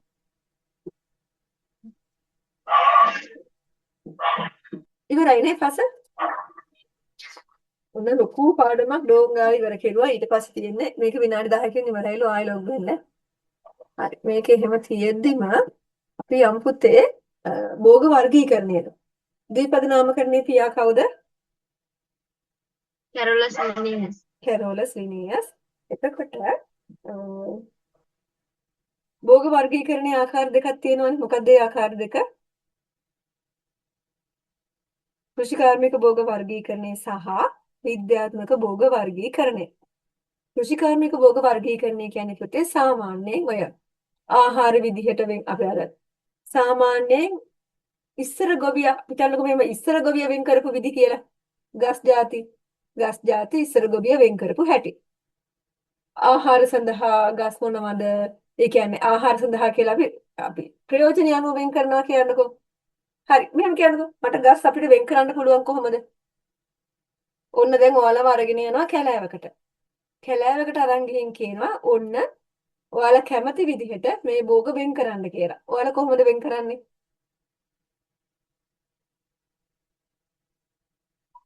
අපිට පුළුවන් මේ ගස් අපි ගන්න ප්‍රයෝජන අනුව වෙන් කරන්න. හරිද? මොනවද ගන්න ප්‍රයෝජන? අපි කෑම වලට ගන්නවද? කෑම වලට ගන්න මොනවද?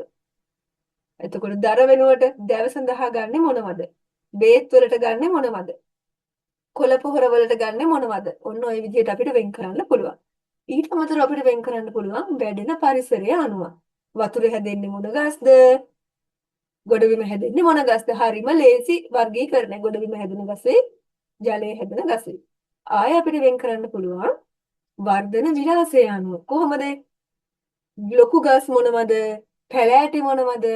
පඳුරු මොනවද? අන්න එහෙම කියලා අපිට වෙන් කරන්න පුළුවන්. කැලෑවේ තියෙන ගස් ටික. ඊටත් පස්සේ අපිට වෙන් කරන්න පුළුවන් ආය වයස විදිහට. බහුවාර්ෂික ගස් මොනවද? වාර්ෂික ගස් මොනවද? ඔන්න ඔය ක්‍රම වලට වෙන් කරන එක තමයි පුතේ කියන්නේ සරලව බාහිර ස්වરૂපය අනුව කෘෂිකාර්මික භෝග වර්ගීකරණය. විද්‍යාත්මක භෝග වර්ගීකරණය එහෙම නැහැ. කුලය, එතකොට ගහේ තියෙන මල්වල ස්වභාවය, කොළවල ස්වභාවය, මුල්වල ස්වභාවය මේ දේවල් ගැන බල තමයි ඒවා වෙන් කරන්නේ. පොයේසිය කුලය මොන කුලයේද? පොයේසියේ රුණ කුලේ. රුණ. උදාහරණයක් කිය. වී. හරි. පැවේසියේ රනිල භෝග. රනිල උදාහරණයක්. සොය බෝංචි නෑ. කුක පිටේසියේ මේ පිපිඤ්ඤා හරි. කරවිල ඔරණේසියේ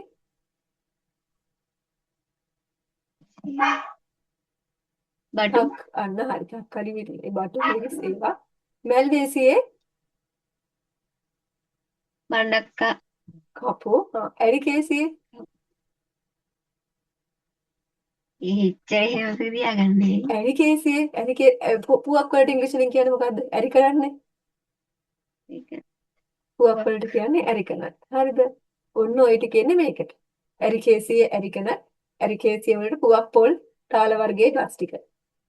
ඔයාලගෙන් අහලා තිබුණේ විභාගෙදි මේ පාර ඇමරිලි දේසියේ ගස්.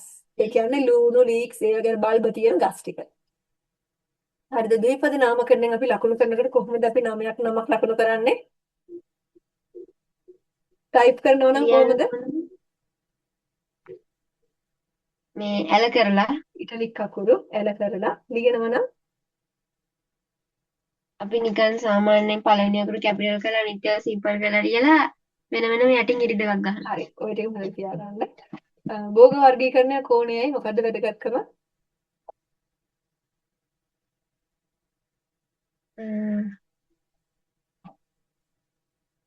අපිට බිම් සකසන්න ලේසි. හරිද? බිම් සකසන්න අපිට හඳුන ගන්න පුළුවන් භෝගය අනුව මොන බිම් සකසීමද ඕනේ කියලා. ඊට අමතරව අපිට පුළුවන් බද්ධ කරන ගස් ගන්න එකම කුලිය ගස් අපි කියන්නේ. ඒක ගන්න පුළුවන්. පරිබෝධ පාලනයේදී ඒ දේවල් අපිට කරන්න පුළුවන්. පොහොර දාදී අපිට බලන්න පුළුවන්. හරි. ඔහොමම යනවා පස්වෙනි පාඩමට බිම් සැකසීමට. හරිද? ඇයි අපිට බිම් සකසන්න ඕනේ? මොකද්ද බිම් සකසනවා කියන්නේ? බිම් සකසනවා කියන්නේ අපි භෝග වගාවේදී බීජයක් එහෙම නැත්නම් පැලයක් පොළවේ සංස්ථාපනය කරලා ඒක හොඳින් වර්ධනය වෙන්න පස සකස් කරන එක තමයි බිම් සකස් කරනවා කියලා කියන්නේ. ඒ කියන්නේ පැලයක් බීජයක් බිම හිටවන්න කලින් ඒකේ මුල් ඇදලා හොඳ ගහක් වෙන්න පස අපි සකස් කරන එක. ඒක තමයි පුතේ බිම් සැකසීම. අපෙන් අහලා තිබුණා මේ පාර. බිම් සැකසීමේ අරමුණ මොකද්ද?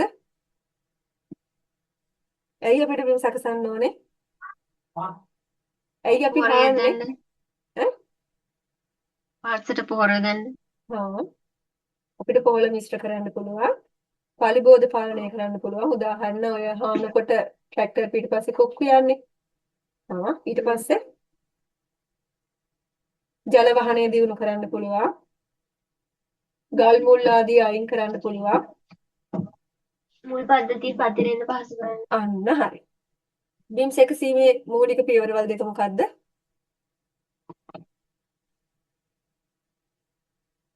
මූලික බිම් මූලික බිම් සැකසීම සහ අතුරියත් ගෑම. ද්විතීයික මූලික බිම් අතුරියත් සැකසීම ගෑම. කොටස් දෙක මොකද්ද? ප්‍රාථමික බිම් සැකසීමයි ද්විතීයික බිම් සැකසීම. හරි. ප්‍රාථමික බිම් සැකසීමේදී මොනවද වෙන්නේ? මේ පස් කපනවා, පෙරලනවා. කපලා පෙරලනවා. පෙරලනවා. ද්විතීයිකයේදී මේ තවන් පාති දානවා, හ්ම්. පස් කැට පොඩි කරනවා, හ්ම්. පස මට්ටම් කරනවා. අන්න හරි. ඔය තුන මතක තියාගන්න. ඕකනේ අපිට ඉරි ගහන්න ඇවිත් තිබුණේ. ABCD කියලා ලියන්න ඇවිත් තිබුණේ. අතුරියත් ගෑමේදී මොනවද වෙන්නේ? වලතල ගලවනවා, පෝර දානවා, හරි. අපිට කියන පාති වර්ග හතර. උස්සු පාති, ගිල්ලු පාති, වැඩි හා කාණු, තනි වගාවල. ඇලිහා වෙටි දාන උපකරණ මොකද්ද?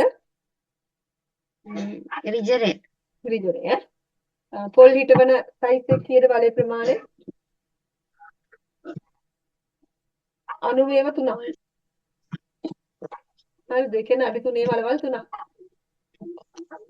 අඩි වල ඒ කියන්නේ දිග පළල උස 90 90 90 සෙන්ටිමීටර. අඩි 3යි. හරිද? කෙසෙල් අඩි 2 2. ඒ කියන්නේ 60 60 සෙන්ටිමීටර 60 ගානේ. හරිද? බණ්ඩක්ක අඩිය ගාන. නිකමටවත් ඇහැවුරුත් බිම් සැකසීමේ උපකරණ ගන්නකොට මට කියන්න ද්විතීයික ප්‍රාථමික අතුරියත් ගෑම. තුනටම හරියන උපකරණ මොකද්ද? නිකම් උපකරණ ඇහුවොත් මොකද තුනටම ලියන්නේ? උදැල්ල. උදැල්ල. එතකොට ප්‍රාථමික බිම් සැකසීමට අපි ගන්න උපකරණ මොනවද? උදැල්ල ගන්නවා, හ්ම්. මුල්ලු, නගුල් මුල්ලු ඔන්න ඔය ටික ගන්න මේකට. හරිද? නගුල් මොනවද පුතේ? යන්ත්‍ර බලෙන්ද සත්ත්ව බලෙන්ද අතින්ද? සත්ත්ව බලෙන් තියෙනවා. පැටි නගුල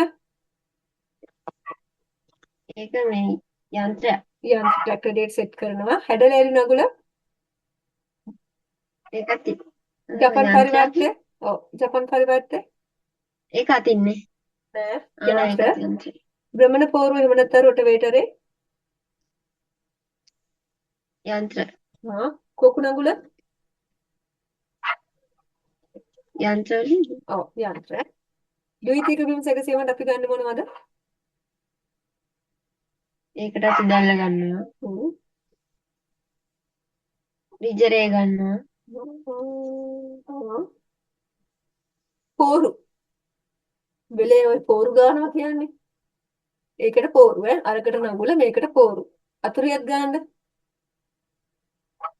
මේ අර ගන්නවා. රොටවේටරේ. ජපන් රොටවේටරේ. ජපන් රොටවේටරේ ගන්න මොකේද? අතුරියක් ගන්නනේ. රොටවේටරේ ගන්න අතෙන්ට ප්‍රාථමික බිම් සැකසීමට. ඔව්. හරි මේකට ගන්න හෝව. හෝව මතක තියාගන්න. ඉරි ගහන්න ඇවිත් තිබුණේ හෝව කියන එකට. අතුරියක් ගෑනේ. එතකොට අතින් ක්‍රියා කරන ඒවා මොනවද උතනින්?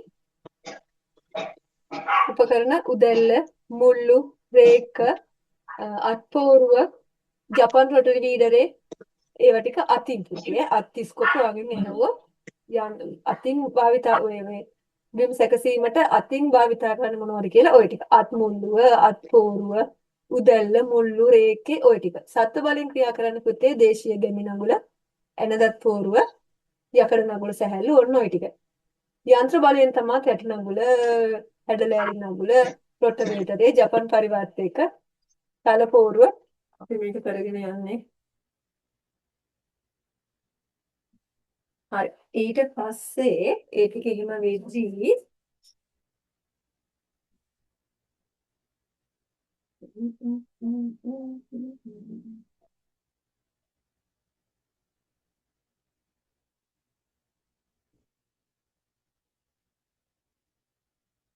හරි. පුතේ මට කියන්න තවන් දාන බීජ මොනවද කියලා? තවන් දාන බීජ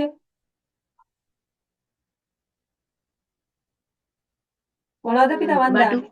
ආ මිරිස් ආ. ඒක තවන් දාන්නේ නැත්තේ?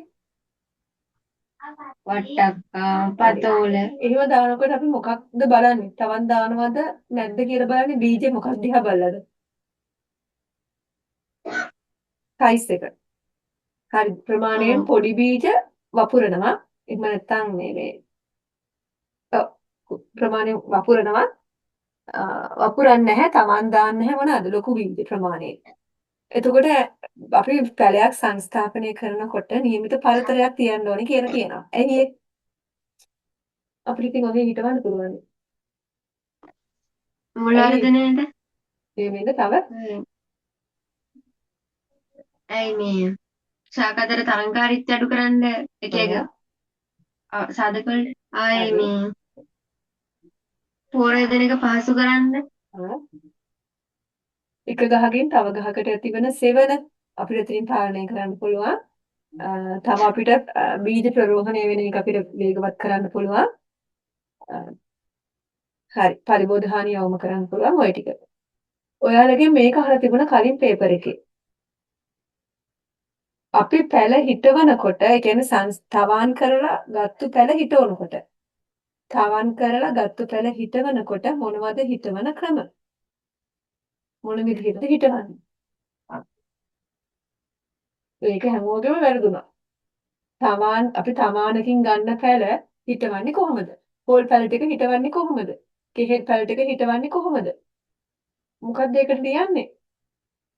කොටු ක්‍රමේ, ත්‍රිකෝණ ක්‍රමේ, පහේ ක්‍රමේ, පේලි ක්‍රම. එක්ක දෙපේලිද තනි පේලිද? ඔන්න ඔය ටික තමයි පුතේ එන්න ඕන. එහෙම ඇහුවොත් ඔයගෙන් ඇහුවොත් තවන් කරලා ගත්තු පැල හිටවන්නේ කොහොමද? නිකමට ඔයාලා හිතන්න පොල් පැල තවානකින් පොල් පැල ටිකක් ගන්නවා. කෙහෙල් පැල තවානකින් කෙහෙල් පැල ටිකක් ගන්නවා. කොහොමද හිටවන්නේ? ත්‍රිකෝණ ක්‍රමයට හිටවන්නේ මොනවද පැල? කෙසෙල් කෙසෙල්. කොටු ක්‍රමයෙන් සමචතුරස්‍ර ක්‍රමයට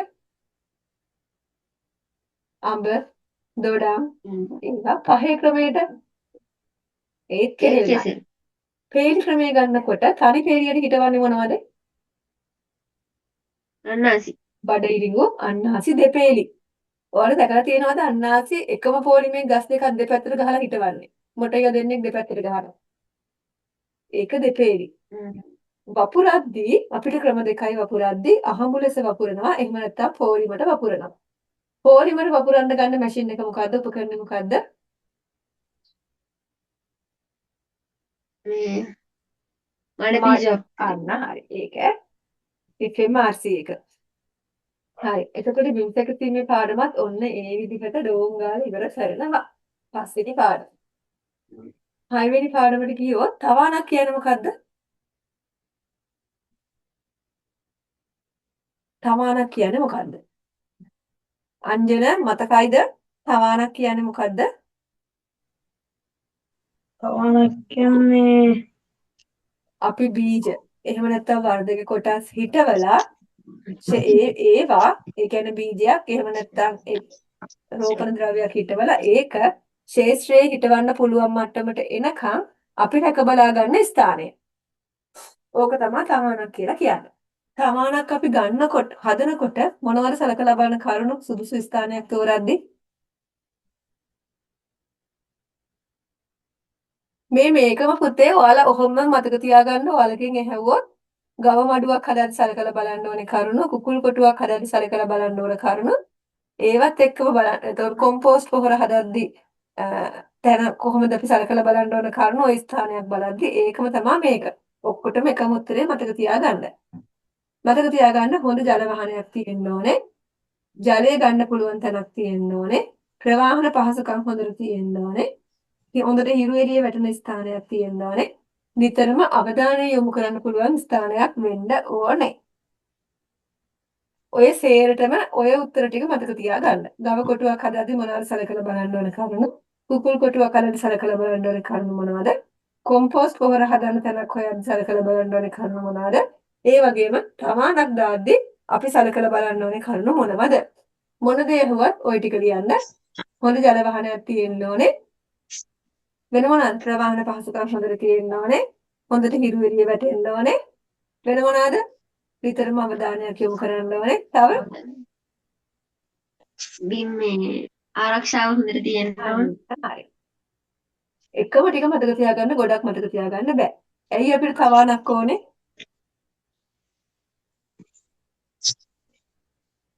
මේ පැල පුංචි කාලේ පැල රැකවලා ඉන්නවා. ගන්න. හරිද? අනිත් එක ඒකාකාරී වර්ධනයක් ගන්න. උසස් අස්වැන්නක් ගන්න. ඔන්න ඔක තමයි ඕනේ. එතකොට තවන් මිශ්‍රණය කියන්නේ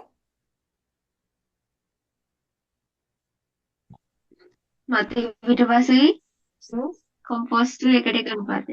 අංජන පුතේ ඕක කටපාඩම් කරගන්න ඕනේ. තවන් වර්ග ටික කියන්න මට.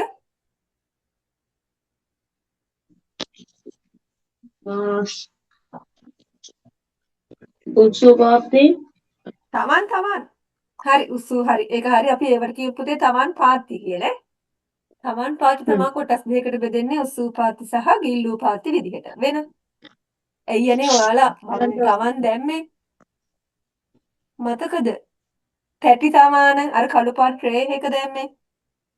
ඊට පස්සේ ඔයාලා මේ ළඟදි හිටේවි බැරල් කපලා බඳුන් තවන් ඒවට කියන්නේ බදුන් තවන් හොරිදකෝ නොරිදකෝ තවන් අන්න හරි හොරිදකෝ තවන් ඔන්න ඔය ටික. තවන් පාත්ති නොරිදකෝ පාත්ති බඳුන් තවන් සහ කැටි තවන්. මෙන්න මේ තවන් වර්ග හතරෙන් ගහට මුල් කැඩෙන්නේ නැතුව අපිට ගන්න පුළුවන් තවන් මොනවද?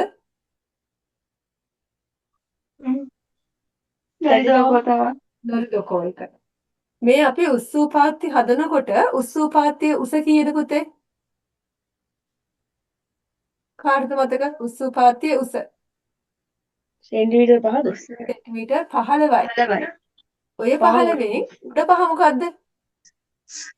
තවන් මිශ්‍රණ. තවන් මිශ්‍රණය. යට 10 පස්. මතු පිට 5. එතකොට දිග පළල කීයද? දිග මීටරයයි. පළල පළල මීටරයයි. පළල මීටරයයි දිග දිග සෙන්ටිමීටර් මීටර 3යි. 3යි. මීටර 3යි. එතකොට පාති දෙකක් අතර පරතරේ සෙන්ටිමීටර් 30යි. 30යි. සෙන්ටිමීටර් 30යි. ගිල්ලූ පාත්තියේ ගැඹුර කීයද? ඒ තව එකමයි 15යි. 15යි. ඒකේ උඩ පහ මතු පිට 5 යට 10 නෑ උඩ පහ තවන් මිශ්‍රණේ යට 10 මතු පිට 5. මොකද පැලේ හිටවන කොටස තමයි පුතේ අපි තවන් මිශ්‍රණේ දාන්න. එතන තමයි පෝෂක ටික තියෙන්නේ. එතකොට ඇයි මේ පාත්ති මොකද්ද උස්සුත්පාත්තියේ පාත්ති ඇදේට හදන්නේ ඇයි? ජලය වහනය වෙන්න. වතුර වැස්ස වයින්කොට පස් ටික හොදා යන එක වළක්වන්න. හරිද? එතකොට වඳුන් තවන් විදියට ගන්න පුළුවන් මොනවද අපිට? යෝගට් කෝප්ප ගන්න පුළුවන්. බරල් කපලා. පොල්ලෙලි. හරි. ඊට පස්සේ මට තව කියන්න තමන් ජීවණු වර්ණය කරන ක්‍රම ටික සූර්යාලෝකය මගින්. ජලයෙන්. සිලිස්සීම මගින්. රසායනික ද්‍රව්‍ය භාවිතය. හරි. මෙතනින් හොඳම එක මොකද්ද? හොඳම එක මේ සූර්යතාපය. සූර්යතාපය. ඇයි ඒ? එතකොට සේරම ශුද්ධ ජීවීන් විනාශ වෙන්නේ නැහැ. හිතකර ශුද්ධ ජීවීන් අපේ ඉතුරු වෙනවා පස්සේ. හරි. ඔය ටික කොහොමම කටපාඩම් තියාගන්න. තවන්නක් නඩත්තු කිරීමේ ක්‍රියාමාර්ග මොනවද? වසුන් දානවා, සෙවණ දෙනවා, වතුර දානවා, වල්පල මර්දනය කරනවා, පොහොර දානවා. ඔන්න ඔය ටික. එතකොට මට වසුන් කියන්න පුතේ. මතක තියාගන්න අපි වසුනක් දාන්නේ සෙන්ටිමීටර් 5ක් ඝනකමට. මෙතකොට හරි ඉරි ගහන්න ආවොත් ඒකින්ද පුංචි දේ ඉඳන් අපි ටිකක් අහගෙන යන්නේ. සෙන්ටිමීටර් 5ක් ඝනකමට තමයි දාන්නේ. එතකොට වසුන් විදියට අපිට දාන්න පුළුවන් මොනවද? පිදුරු දුරු, ගෝණිය ගෝණි, මාන. තනකොළ ටික වේලලා අපිට දාන්න පුළුවන්. මොන අපේ ඉස්කෝලේ කපපු තනකොළ ටික අපිට පිදුරු ඕනේ නැහැ. ඊට පස්සේ දැම්ම හැටිය. වසුන් යොදන එකේ වාසි මොනවද?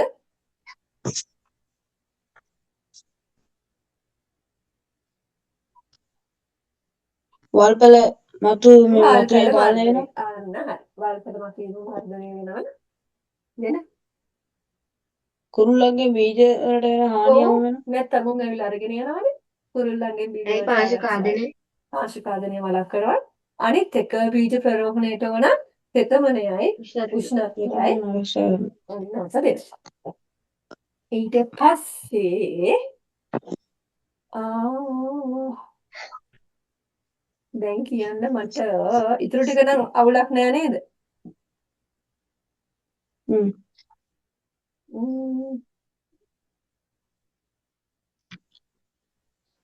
අන්න මෙන්න මේක අහලා තිබ්බ නේද? අර්ධ ලෙස පිළිසුණු 10 දාන්නේ අයියේ අපි. ඔව් ඒක අහලා තිබ්බද ඇයි දාන්නේ? වල්පැලි උෂ්ණ. වල්පැලෑටි පාලනය අවම කරන්න. හරිද? අනිත් එක ඒක පොහොරක්.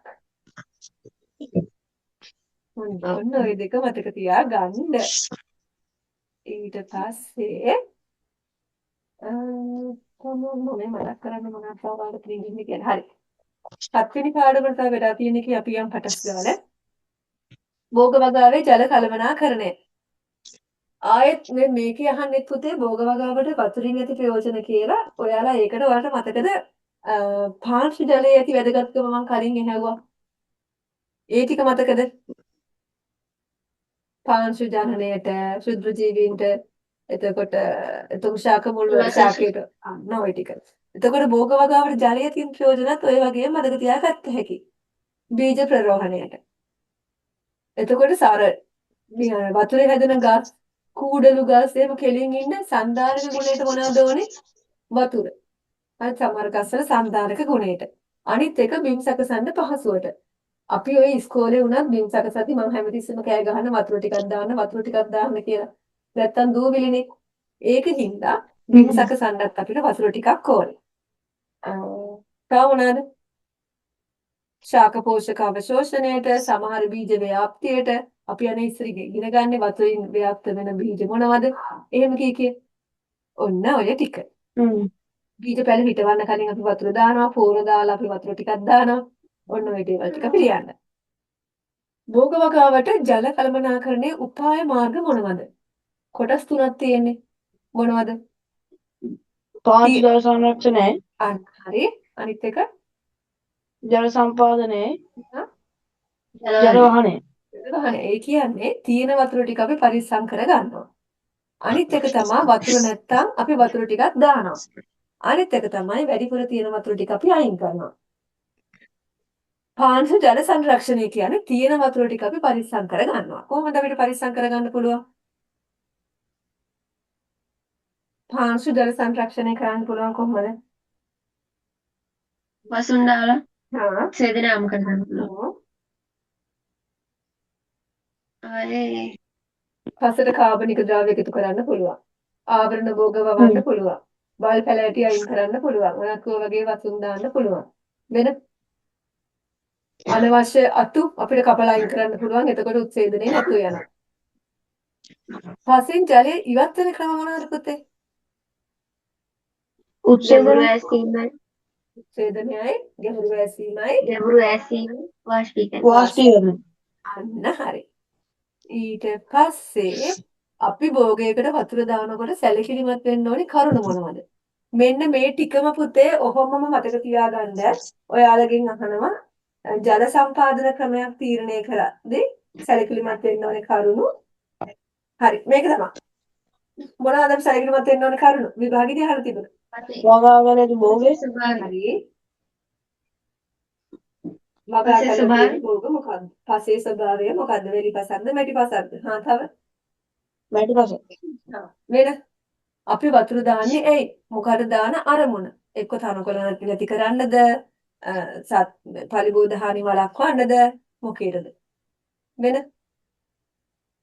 පසේ වයනය ජලය සැපීමේ අරමුණ භෝගයේ වර්ධක අවස්ථාව සහ වගා කර ඇති භෝගය. වගාවල ඇති භෝගය. ඔන්න ඔය ටික මතක තියාගන්න ඕනේ. ගෞරවී මේක අහලා තිබුණ මතකද ඔයාලගේ පේපර් එකේ? ඔව්. සම්පාදන ක්‍රම 4 කියන්න. පෘෂ්ඨීය ජල සම්පාදනයේ උපපෘෂ්ඨීය ජල සම්පාදනයේ බිඳු ජල ඉසින ජල මොකද්ද මේකෙන් කාර්යක්ෂම ජල සම්පාදන ක්‍රමේ? බිඳු ජල බිඳු ජල. පෘෂ්ඨීය ජල සම්පාදන ක්‍රම 4 කියන්න. පිටාර ඊටාර ජල සම්පාදනය, තීරු ජල සම්පාදනය, බේසම් ජල සම්පාදනය, හා එළිය වැඩි ජල සම්පාදනය. අන්න හරි. හොඳයි ඔයාලා. එලිහා වැඩි. පිටා ජල සම්පාදනය කියන්නේ පුතේ කුඹුරු. හරිද? ඔයාලගෙන් අහලා තිබ්බ මතකද ගෞරවී? ලවණ වැඩි කොටසක් ඉතුරු වෙන්නේ මේකෙන් මොන මේ සම්පාදන ක්‍රමයේද කියලා මතකද? ඔව් මේ ළඟේ කියලා තිබුණේ මේ ළඟ එකේ හල් තිබ්බනේ. එතකොට මේ 4 දින වැඩි කොටසක් ඉතුරු වෙන්නේ කියලා අහද්දි මම හිතනවා ඔයාගේ උත්තරේ හරි. මොකද උත්තරේ? පිටාරනේ පිටාරනේ ඉතින් වැඩි වැඩි ලවණ ප්‍රමාණයක් තියෙන්න නම් වැඩිපුර වතුර රැඳෙන්න එපා. මේ 4න් වැඩිපුර වතුර රැඳෙන්නේ පිටාරකේනේ. අඩු ගානේ දන්නේ නැත්නම් එහෙමවත් හිතන්න එපා. මුන් එහෙමවත් හිතලා නෑනේ. ඒක. එතකොට ඔයාලගෙන් ඇහැව්වොත් බිඳු ජල සම්පාදනයේ වාසි මොනවද?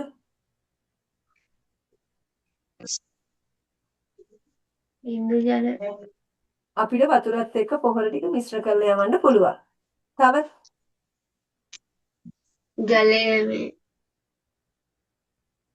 ජලය මේ අපත යන්නේ ජලය අපතේ යන්නේ නැහැ. තව ජල සම්පාදනයේ කාර්යක්ෂමව අපිට කරගන්න පුළුවන්. මුලට විතරක් වතුර ටික දාන්න පුළුවන්. ඕනම භූමියකට දාන්න පුළුවන්. අනිත් එක ශ්‍රමය අඩුයි. අවාසි මොනවාද? වියදම් වැඩි වියදම වැඩි, තාක්ෂණික තාක්ෂණික දැනුමක් ඕනේ. දැනුමක් ඕන එතකොට අතුරියත් ගාද්දි මොනවා වෙයිද? බට ටික කැපෙන්න පුළුවන්. හානි වෙනවා හානි වෙන්න පුළුවන්. අනිත් එක පෝරත් අපි මිශ්‍ර කරලා යවද්දි බට අවහිර වෙන්න පුළුවන්. ඔන්න ඔය ටික ඔය විදිහටම මතක තියාගන්න. බිඳු ජල, ඉසින ජල, උපපෘෂ්ඨීය, ඒ කියන්නේ ඒ උපපෘෂ්ඨීයක කරන්නේ පොළොව යටින් බටයක් දාන එකනේ. බට තියෙන ඕනම ජල සම්පාදන ක්‍රමයකට ඔය ටිකෙන්ම වාසි අවාසි. හරි. එතකොට වාරි යල මාර්ගවල සිදුවන ජල හානිය අවම කරන්න පුළුවන් කොහොමද? ඒ කියන්නේ ගංගාවල ජල අපතේ යන එක වළක්වන්න පුළුවන් කොහොමද? අපිට පුළුවන් පුතේ ඇල පාරවල් කොන්ක්‍රීට් වලින් හදන්න. හරිද? ඇල මාර්ග කොන්ක්‍රීට් වලින් ආස්තරණය කරන එක. දැන් ගොඩක් වෙලාවට ඇල පාරවල් එහෙම කොන්ක්‍රීට් වලින් දෙපැත්ත ගහනවා. ඒක කරනකොට වතුර අපතේ යන එක වැළැක්වෙනවා. ඒ කියන්නේ අර පස් අතුරට භාගික ආසවණය වෙන්නේ නැහනේ. ඊට පස්සේ ඇල මාර්ගයේ දෙපස තියෙන තනකොළ අයින් කරන්න ඕනේ. එතකොටත් වතුර ටික අපිට ඉතුරු කරගන්න පුළුවන්. සුදුසු ජල සම්පාදන ක්‍රමයක් තෝරගනින්දී ආයි කියන්න සැලකිලිමත් වෙන්න ඕනේ කරුණු පසේ කරුණු භූ විෂමතාවය අනිත් එක බෑවුමක්ද තැනිතලාවක්ද එහෙම බලන්න ඕනේ. දේශගුණය මෙහෙට වහිනවද නැද්ද? වගා ක්‍රමය ජල ප්‍රභවය ගොවියාගේ හැකියාව ගැන ගොවියාගේ ආර්ථික තත්ත්වය ගැන සැලකිලිමත් වෙන්න ඕනේ. ජල වහනය කියන්නේ මොකද්ද පුතේ? ජල වහනය කියන්නේ වැඩි ජලයෙන් ඉවත් කරන වශයෙන් එක. බැහැර වෙන එක අන්න හරි. එතකොට ජල වහනේ වාසි මොනවද? පසේ වාතනයේ යහපත් වේ. අන්න හරි. පසේ වාතනයේ යහපත් වෙනවා. තව භූමියේ නිෂ්පාදන හැකියාව වැඩි වෙනවා. අන්න හරි. තව පසේ උෂ්ණත්වය ආරක්ෂා වෙනවා. බිම් සකසන්න ලේසි. හරිද? අපිට කොටන්න ලේසි. අන්න හරි. මූල පද්ධතිය හොඳට යනවා. වර්ධනය වෙනවා. පසේ වාතනය යහපත් වෙනවා. මූල පද්ධතිය හොඳින් වර්ධනය වෙනවා. අපිට බිම් සකසන්න ලේසි. උෂ්ණත්වය ආරක්ෂා වෙනවා ඔයාලා කිව්වා වගේ. එතකොට මුල් පද්ධතිය ගැඹුරට යනවා. පාංශු ජීවීන්ගේ වර්ධනයට සුදුසු පරිසරයක් තියෙනවා. කාබනික ද්‍රව්‍ය වියෝජනය වෙනවා. ඔන්න ඔය දේවල්. මොනවාද ගැටලු? පාංශු වාතනය දුර්වල නම් අන්න හරි. පාංශු වාතනය දුර්වල වුණාම මොකද වෙන්නේ? පාංශු ජීවීන්ට හුස්ම ගන්න බෑ. ශාක මුල් වලට හුස්ම ගන්න බෑ. තව ශාක මුල් ආශ්‍රය දීර්ඝ රෝග වලදීම ඔව් ලෙඩ හැදෙනවා. මීතේන් ඔය ගම් වතුර කාලේට පුතේ වතුර බහලා ගියාම හරි ගඳක් එන්නේ. ඒ නිර්වායු ශුද්ධ ජීවීන් ඇවිල්ලා දාලා මීතේන් වායුව එළියට දෙනවා. මීතේන් හරි ගඳයි. ඔන්න ඕවා ටික. අනිත් එක ජල වාහනේ දුර්වල වුණාම ගස් කඩාගෙන වැටෙනවා. එතකොට හරි. ওই ටික මතක තියාගන්න කෘෂි උපකරණ දාන්න බෑ. එරිනවා. ඔන්න ඒ දේවල්. ජල වාහන ක්‍රම මොනවද? කාණු ශාක භාවිතය ජල වාහන ක්‍රම විවෘත ජලවාහන අපිට පුළුවන් කාණු කපන්න. හරිද? භූගර්භ ශාක භාවිතය හරි. ශාක භාවිත මොනවාද භාවිතා කරන ශාක? වැටකයා. අන්න ඒ වගේ ඈ. ශාක භාවිතය වෙන ජල පම්ප ජල පොම්ප අපිට පොම්පෙන් වතුර ටික අයින් කරන්න පුළුවන්. භූගර්භ ජල වාහන ක්‍රම අන්න හරි. ඔන්න ඔය ටික. ඊට පස්සේ ඔයාලගෙන් ඊට පස්සේ අහන්නේ කාණු රටා දෙක මට කියන ජල වාහන කාණු රටා. හෙරින්බෝන් ඔව්. සමාන්තර හෙරින්බෝන් කියන්නේ පුතේ මාළු කට්ට වගේ එක. වැහි වතුර එකතු කරන්න පුළුවන් ටැංකියෙන් අපිට තියෙන වාසි මොනවද? වැසි ජලය සංරක්ෂණය කරගන්න. ආ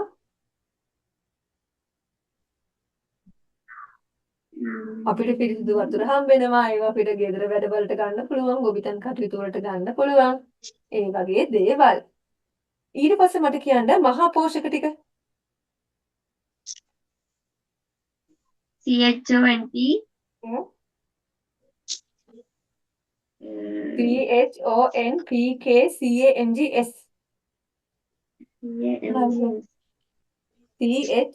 CHONPKCANGS මහා පෝෂක ගහට වැඩි ප්‍රමාණ වලින් ඕනේ. ශුද්‍ර පෝෂක ඕනේ ගහට හරිම පුංචි ප්‍රමාණ වලින්. තව දෙයක් මතක තියාගන්න මහා පෝෂක 9යි. ශුද්‍ර පෝෂක 7යි. මහා පෝෂක ටික මතක තියාගත්තාම ශුද්‍ර පෝෂක ටිකට අපිට ඉරි ගහන්න ලේසි. හැබැයි ලියන්න આવොත් ඒකින්ද ශුද්‍ර පෝෂක 4ක් මතක තියාගන්න වෙනවා පුතේ. Zinc, copper, manganese, molybdenum, boron, ferrous, chlorine ඒ වගේ මතක තියාගන්න වෙනවා. ශුද්‍ර පෝෂක සේරම ටික හම්බෙන්නේ පසෙන්. හරිද? එතකොට මහා පෝෂක වලින් වායු ගෝලයෙන් හම්බෙන්නේ මොනවාද අපිට? ඔක්සිජන් විචාර. ඊට අමතරව carbon dioxide carbon dioxide carbon dioxide. Carbon එතකොට කාබනයි ඔක්සිජනයි. හරිද? වතුරෙන් හම්බෙන්නේ මොනවද? Nitrogen hydrogen. පසෙන් තමයි හයිඩ්‍රජනුයි ඔක්සිජන් පසෙන් තමයි ඊටු ටික හම්බෙන්නේ. හරිද? අනිත් එක ගහකට නයිට්‍රජන් අඩු වුණාම මොනවද දකින්න පුළුවන් ඕනතරම් රෝග ලක්ෂණ? හරිතක්ෂණ යනු නයිට්‍රජන් අඩු වුණාම අපේ අරකට කුඹුරු වලට යූරියා ගහන්නේ පත්‍ර කහ පාට මොන පත්‍රද කහ පාට වෙන්නේ? ඒක තමයි වැරද්ද දැම්මේ. පත්‍ර කහ පාටයි කියලා දාන්න බෑ. මේරු පත්‍ර කහ පාටයි. මේරු පත්‍ර තව මේරු පත්‍ර මේරු පත්‍ර කහ පාට වෙනවා. එතකොට ප්‍රභා සංශ්ලේෂණය අඩු වෙනවා. මොකද වෙන්නේ? ගහ වර්ධනය වෙන්නේ නැහැ. ගහ වර්ධනය වෙන්නේ නැත්තම් මොකද වෙන්නේ? අස්වැන්න අඩු වෙනවා. මල් ඵල විකෘති වෙනවා. ඔය තුන මතක තියාගන්න පිළිවෙලට. එතකොට හරි. නයිට්‍රජන් වලින් මොනවද ගහට වෙන්නේ? ශාකය වර්ධනය වෙනවා. හරි. ෆොස්ෆරස් ඕනතරම් රෝග ලක්ෂණ කියන්නේ දම් පාට වෙනවා කොළ දම් පාට වෙනවා. ඒකෙත් කොළ දම් පාට වෙනවා. දම් පාට උන හින්දා ප්‍රභා සංශ්ලේෂණය අඩු වෙලා ගහේ වර්ධනය අඩු වෙනවා. ඔන්නෝක ලියන්න. ෆොස්ෆරස් ඕන වෙන්නේ මොකේදද? මූල මූල පද්ධතියේ පද්ධතියේ වර්ධනයට.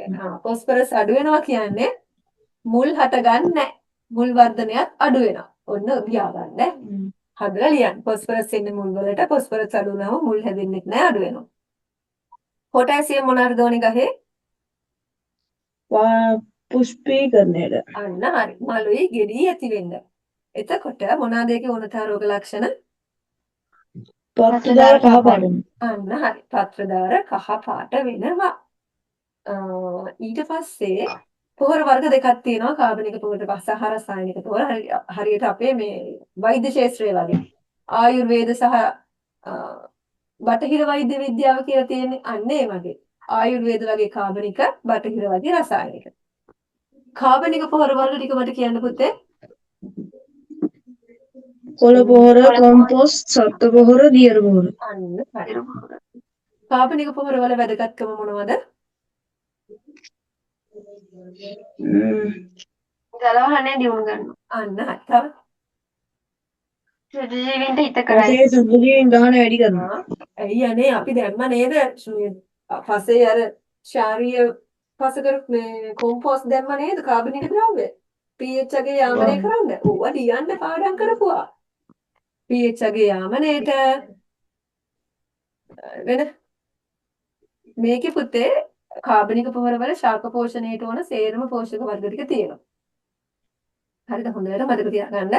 ජල අවශෝෂණ ධාරිතාවය වැඩි වෙනවා. එතකොට පාංශ ශුද්ධ ජීවීන්ට හොඳයි. ඔන්න ඔය ටික. මොනවද තියෙන ගැටලු? වැඩි ප්‍රමාණයක් ඕන මේ ගොඩාක් ඕන අපිට රසායනික පොහොර වගේ නිල් කැට අපි දෙක තුනක් දැම්මා වගේ කාබනික පොහොර ඇඳ දෙක තුනක් දාන්න බෑ. සෑහෙන්න දාන්න ඕනේ. තව ගබඩාගත වීමට විශාල ඉඩමක් ලොකු ඉඩක් ඕනේ ගබඩා කරන්න. අරගෙන නම් අපිට බෝතල්නේ තියෙන්නේ. බෝතල් නැත්තම් කුඩු. මේවා එහෙම නැහැ. ගෝණි තියෙන්නේ. තව කම්කරු වියදම වැඩි. කම්කරු අන්න හරි. එතකොට මට කොළ පොහොර ටික කියන්න. සැල්වීනියා, නිවිසීදියා, වාසූරියකාන්ත, අඩනැහිරියා. අන්න හරි. එතකොට අපි දැන් ඔය ගිනිසීරියා වගේ කොළ දානකොට අපි දාන්න ඕනේ මේරු පත්‍රද නොමේරු පත්‍රද මධ්‍යස්ථ ලෙස මේරු පත්‍රද? මේරු පත්‍ර. නෑ මධ්‍යස්ථ මධ්‍යස්ථ ලෙස මේරු පත්‍ර. හරිද? සත්ව පොහොර කොටස් දෙකයි. සත්ව නිෂ්පාදන අපද්‍රව්‍යයි, සත්ව මල ද්‍රව්‍යයි. සත්ව මල කියන්නේ පුතේ ගොම, එළු බෙටි අන්න ඒවා. හරිද? සත්ව නිෂ්පාදන කියන්නේ ඔය ඇටකටු මාළු ඇටකටු වලින් අපි දාන්නේ නේද? කොම්පෝස්ට් පොහොර හදද්දී දැන් මේකට මට කියන්න කොහොමද දැන් කිව්වා එකම උත්තර ටික මතක තියාගන්න කියලා. කොම්පෝස්ට් පොහොර හදන්න තැනක් හොයද්දී මොනවද සලකලා බලන්න කරුණු? වාහන පහසුකම් සහිත වෙන්න ඕන. ජල පහසුකම් සහිත ස්ථානයක් වෙන්න ඕන. හරි. අමුද්‍රව්‍ය පහසුවෙන් සපයාගතයක් වෙන්න ඕන. නිවාස ගෙවල් වලින් ඈත් වෙන්න ඕනේ. වතුරින් යට වෙන්න බෑ. හොඳ ජල වාහනයක් තියෙන්න ඕනේ. ඊට පස්සේ අමුද්‍රව්‍ය තෝරා ගැනීමේදී අපි මොනවද බලන කරුණු? ප්‍රදේශයේ සුලභව පවතින සත්ව අමුද්‍රව්‍ය.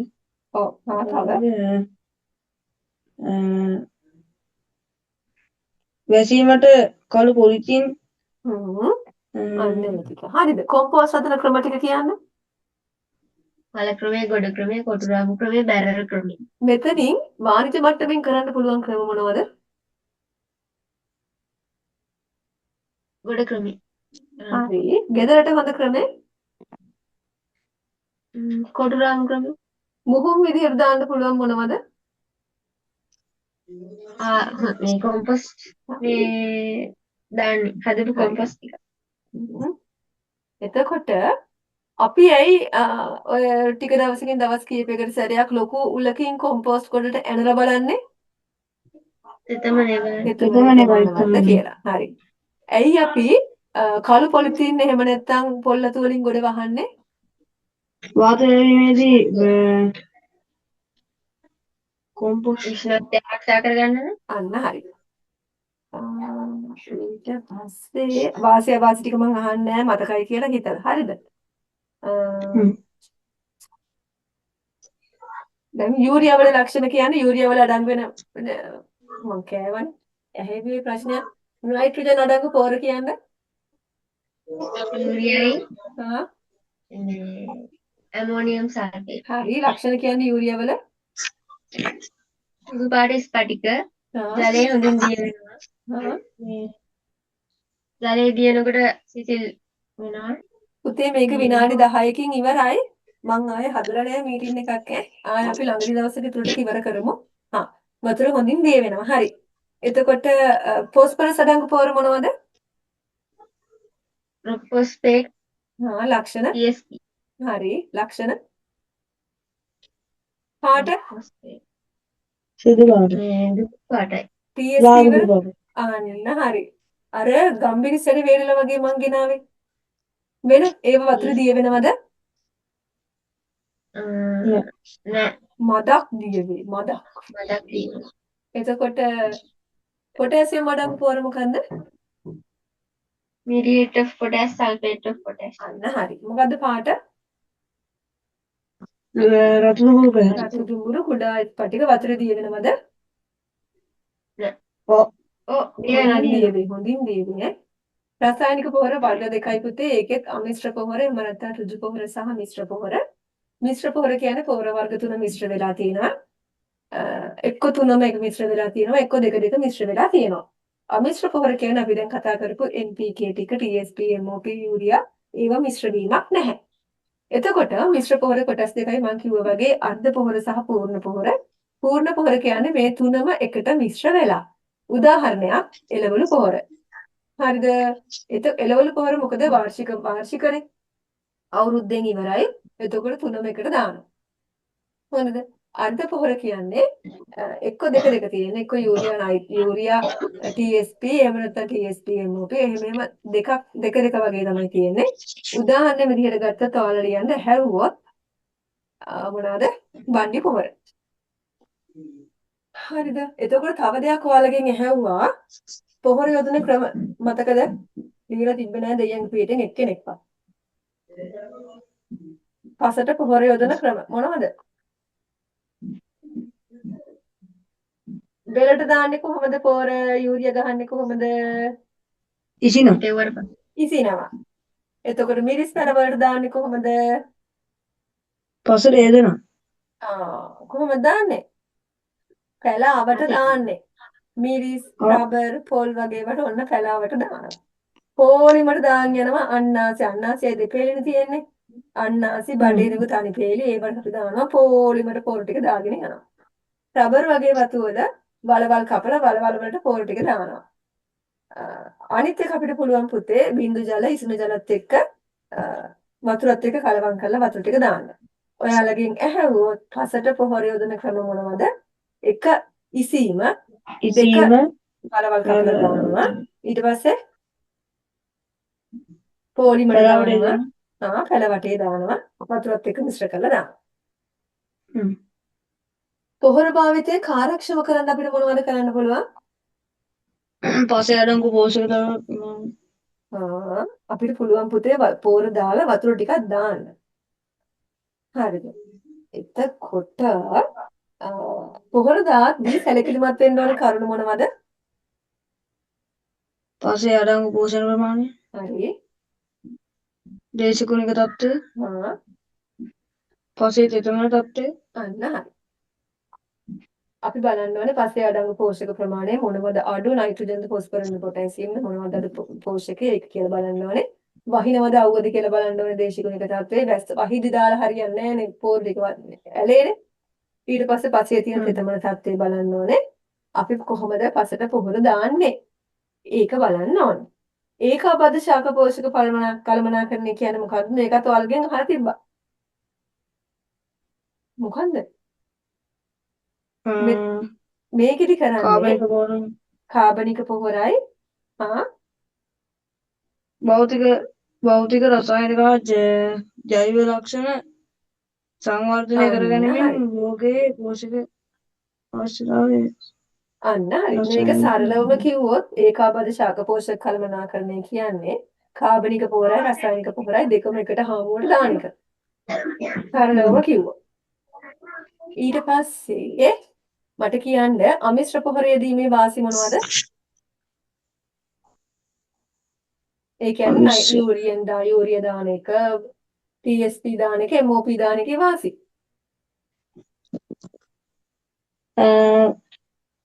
අමිශ්‍ර පොහොර මිලෙන් අඩුයි. ඔව් මිලෙන් අඩුයි. ඒක. භෝගයේ අවශ්‍යතාවය අනුව එඩියම් වෙනවා. අපිට කහකොළ පත්‍ර නේරු පත්‍ර කහ පාට වෙලා නම් අපිට ඒකට යූරිය ගහන්න පුළුවන්. අන්න ඒ වගේ භෝගයේ අවශ්‍යතාවයට අනුව අපිට යොදන්න පුළුවන්. ඝන අඩුයි. අපිට ඕන විදිහට වෙනස් කරන්න පුළුවන්, කලවම් කරන්න පුළුවන්. අන්න ඒක. එතකොට මෙන්න මේකත් අහනවා. රසායනික පොහොර භාවිතයේ අවාසි. මොනවද අවාසි? ප්‍රවාහනය කිරීමට අපහසු වෙනවා. ඔව්. ඉක්මනින් ශාක වලට අවශෝෂණය වෙනවා. අවාසි. මිල අධිකයි. මිල අධිකයි. වැඩිපුර දැම්මොත් අම්ල ගතිය වැඩි වෙනවා පස්සේ. අම්ල ගතිය වැඩි වෙනවා. තව වැඩිපුර දැම්මොත් අයියනේ පෝර වැඩි වෙලා ගස් යනවා දැකලා නැද්ද? පෝර වැඩි වෙලා ගස් නැරෙන්නේ. ඔය යූරියා හැම පුතේ ගබඩා කරලා ගොඩක් කල් තියන්න බෑ. දැනුත් මේ මගේ බෝතලේ තියෙන යූරියා ටික දිය වෙලා. ඒව දිය වෙලා. ඒක ගොඩක් කල් ජලය හොඳින් දිය තියන්න බෑ. ඔව්. ඔය ටික. හරිද? අනිත් එක ඕවා පසට වැටෙනවා කියන්නේ පසයි වාතයයි ජලයයි සේරම දූෂණය වෙනවා. වාසි තමයි ඉක්මනට ගස් වලට උරා ගන්නවා. අනිත් එක හරිම පුංචි ප්‍රමාණයක් ඕනේ. කොම්පෝස්ට් වගේ ගොඩාක් දාන්න ඕනේ නැහැ. පුතා කිව්වා වගේ ගබඩා කරලා තියන ලොකු ඉඩකඩක් ඕනේ නැහැ. බෝතල් කුඩු පැකට් නේ තියෙන්නේ. අපිට ඒවා තියන්න පුළුවන්. ප්‍රවාහනය කරන්නත් හරි ලේසි. අර මේ ගොම ඔය හේමන්ත අයියලා ගොම එහෙම අරන් යනකොට ට්‍රැක්ටර් අරන් යන්න එපා. ගෝණි පිටින්නේ. හැබැයි එහෙම නැහැ. අපිට කඩේ ගිහින් බෝතලයක් කරන් බයිසිකලේ ඇතුලේ හරි දාගෙන ඉන්න පුළුවන්. හරිද? එතකොට ඒකාබද්ධ ශාක පෝෂක ක්‍රියාවලිය මම මෙහෙම කියන්නම්. පසේ සාරවත් බව පවත්වා ගනිමින් අවශ්‍යතාවය පරිදි කාබනික හා අකාබනික ශාක පෝෂක භාවිතා කිරීම. හරිද? ඒ කියන්නේ කාබනික පොහොරයි අකාබනික පොහොරයි දාන එක තමයි කියන්නේ. හරිද? 8 වෙනි පාඩමත් එහෙම ඉවර කරනවා. ඊට පස්සේ තියෙන පාඩම් දෙකයි අපි එක දවසකින් ඉවර කරමුනේ. අදට ඇතිනේ. මාර ඇදිල්ලක් ඇද්දේ. තාම පාඩම් දෙකයි. පරිබෝධයි දී එකයි තියෙන්නේ. දී එකෙන් නම් ලොකු ප්‍රශ්න එන එකක් නැහැ කියලා හිතනවා. පරිබෝධ ටිකක් අපි කරන්න ඕනේ. මොකද දැන් මට තව විනාඩි දෙකයි විනාඩියයි. තියෙන්නේ කියනවා මේක නෑ. මම හදලා තියෙන 5 වෙනිකම් විතරයි.